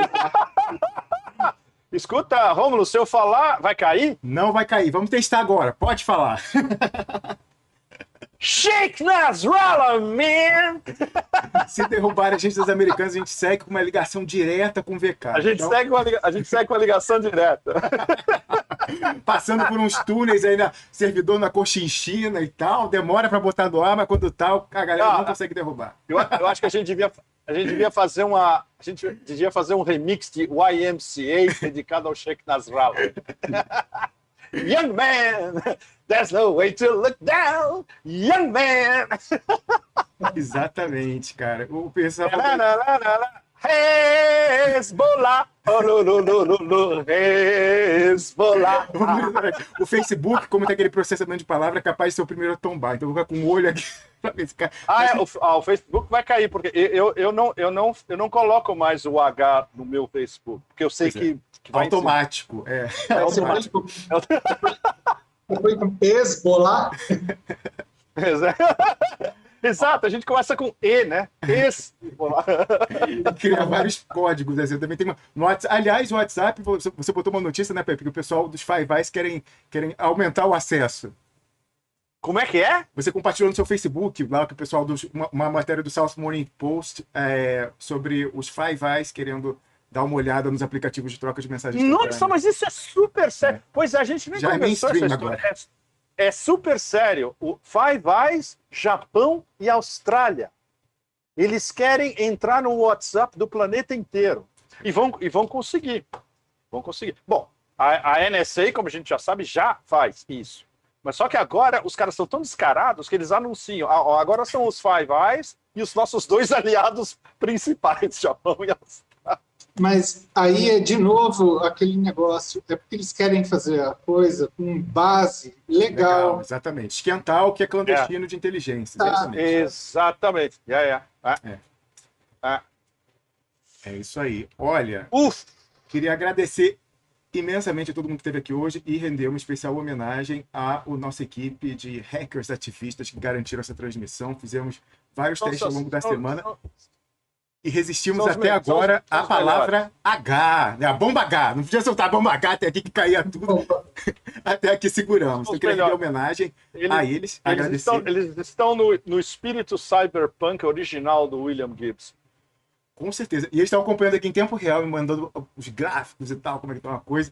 A gente vai fazer um debriefing aqui atrás, o que dá para blindar ainda mais e tal. E eu queria render uma especial homenagem a cada professor no Brasil, na figura do nosso professor doutor titular da contra-efetuação da Guerra Híbrida, Piero Largue. YMCA! É isso aí. Muito obrigado, Pepe. Muito obrigado, Piero. Muito obrigado ao Viola que passou. Muito obrigado ao Wallace Moreira. Muito obrigado também ao André Roncalha, que inclusive vai fazer a live, acho que era no domingo, né? Que ele falou lá no canal dele. Imperdível. Mais uma vez, o link para cada pessoa que falou aqui hoje, você acompanha nas redes sociais, está na descrição do programa em duplaexpresso.com. E de novo, a gente faz o maior esforço para garantir o meio, mas para você saber onde encontrar a gente, você tem que estar no canal, no Telegram, no VK Russo. Pepe Escobar está no VK. Seja amigo dele no VK também. E tem um monte de gente do Duplo Expresso tá na minha conta agora. Por causa do Duplo Expresso começaram assim. Mas eu estou esperando uma enxurrada do Facebook que não vai vir nunca. Aqueles milhares do Facebook, eles não saem de lá. Pois é, o pessoal até me criticou, Pepe, porque é o seguinte, tem muita preguiça e inércia, né? Mas eu falei, uma coisa que a gente não recomenda. Você pode criar o seu perfil no VK usando o Facebook. Assim, Facebook você logo já tem defeito. Eu não sabia. Pode. Não é o que a gente quer. A gente acha melhor você ter uma coisa alternativa e não depender. Mas até isso, se você é tão preguiçoso assim, use a sua conta no Facebook para entrar no VK e deixar lá com um backup. Para entrar no VK. E aí depois, o dia que não puder, aí você aciona o backup. A gente aqui tem backup do backup do backup e é graças a isso que a gente está no ar. Bom, Bom fim de semana para vocês, personalta, que conosco até agora. Ajuda a gente a compartilhar esse programa e furar o bloqueio, porque, inclusive, várias pessoas tentaram compartilhar o link desse programa aqui, o link do YouTube, no Twitter, e foram bloqueadas durante a transmissão. Essas coisas misteriosas. Ontem também eu fui bloqueado no Twitter, enfim, a gente sabe como é que é. Ué, vimos aí a história do Biden, né, oficial, então, né... Pois é, Romulus, o Duplo Expresso agora está na companhia do New York Post. Você viu, Otimete, olha aí. É isso aí. Rupert Murdoch, você sabe que é um jornal do Murdoch, né? É verdade, é verdade, é É verdade. um jornal do Murdoch bloqueado pelo Silicon Valley. Por aí você vê a briga entre a velha Jogo mídia e é o choque total. E isso é de propósito. Eles querem destruir com a mídia tradicional e eles querem, por exemplo, que o que já fazem, né? O Google com agregação. Mas daqui a pouco o Google vai começar a produzir notícias também. Eles vão destruir com a mídia tradicional completamente. E é por isso, inclusive, que a gente não usa o Google para fazer pesquisa. A gente usa o DuckDuckGo, que não guarda dados das pessoas, é código aberto, auditável, assim como os navegadores que a gente usa. Enfim, eu tive que fazer um curso de esnoderização expressa. Ainda tô no primário. Não, mas agora você sabe tudo, né? Não, eu não sei. O pessoal sabe por mim, mas eles têm que me ensinar também. Porque hoje de manhã deu maior galho, maior chabu, e a gente vai fazer um debriefing aqui depois para a gente poder, da próxima vez, a coisa rolar mais suave. Mas, enfim, rendo sinceras homenagens. Esse pessoal... É o que eu falei, o Pepe. Pessoas com quem eu conversei que enfrentaram esse esquema barra pesado, é de propósito que eu coloquei vários títulos de provocação essa semana, que eu queria atrair o enxame das vespas assassinas e ver se a gente resistia. Resistimos. E então, resistiu. Hoje de manhã eu botei essa galerinha boa aí que tirar uma onda, provocação, dizendo que deu zebra e tal. E também, até aqui a zebra aguentou as hienas atacarem e tudo. Porque, assim, eu conversei com pessoas que enfrentaram essa estrutura, né, que obedecem aos usual suspects, mas tem os seus operadores locais e tal. E pessoas que enfrentaram no passado esses interesses aí, essas inteligências clandestinas público-privadas, transnacionais, coisa esquisita, é a Kroll, é o Mossad, é a mesma coisa que o Valha, enfim. Tempos atrás vieram para mim muito concretamente e falaram o seguinte: olha, é louvável o que você está fazendo, até corajoso e tal, mas assim, é impossível. Nessa área cyber é impossível, porque os caras têm muito orçamento, tem recursos humanos, a escala, não tem como, é uma coisa quixotesca e tal. Mas a zebra, ó, deu zebra aqui, a zebra tá tirando onda. Então eu queria terminar rendendo homenagem às zebrinhas digitais que nos ajudaram até aqui hoje e estavam de alerta hoje de manhã para garantir que a gente estivesse no ar e ficaram monitorando em tempo real. Daqui é só melhorando, até... Enfim, até a gente conseguir, de alguma forma, servir como um catalisador para a grande zebra e virar o Brasil. Quem sabe a gente consegue? A gente não conseguiu. Quem sabe a gente consegue também nessa quadra histórica, a quadra que nos toca. Desejo a todo mundo um bom fim de semana e a gente volta. Dedicado aos hackers, The Sex Pistols, Holidays in the Sun. É isso aí. Acredite ou não, aquelas ondas ali de Mr. Robot, parece que tem uma galera assim na vida real. A realidade anda tão distante da ficção, pelo que eu estou vendo aí. E essa galera já está ficando atenta aí para as necessidades que a gente vai ter. Mais detalhes eu não posso dar. E eles sempre falam que eu falo demais, é para falar menos ainda do que eu falo sobre esse tipo de coisa. Então tem que aprender a ficar calado. Bom fim de semana para todo mundo e até a nossa próxima transmissão. Tchau, moçada. Obrigado. Tchau.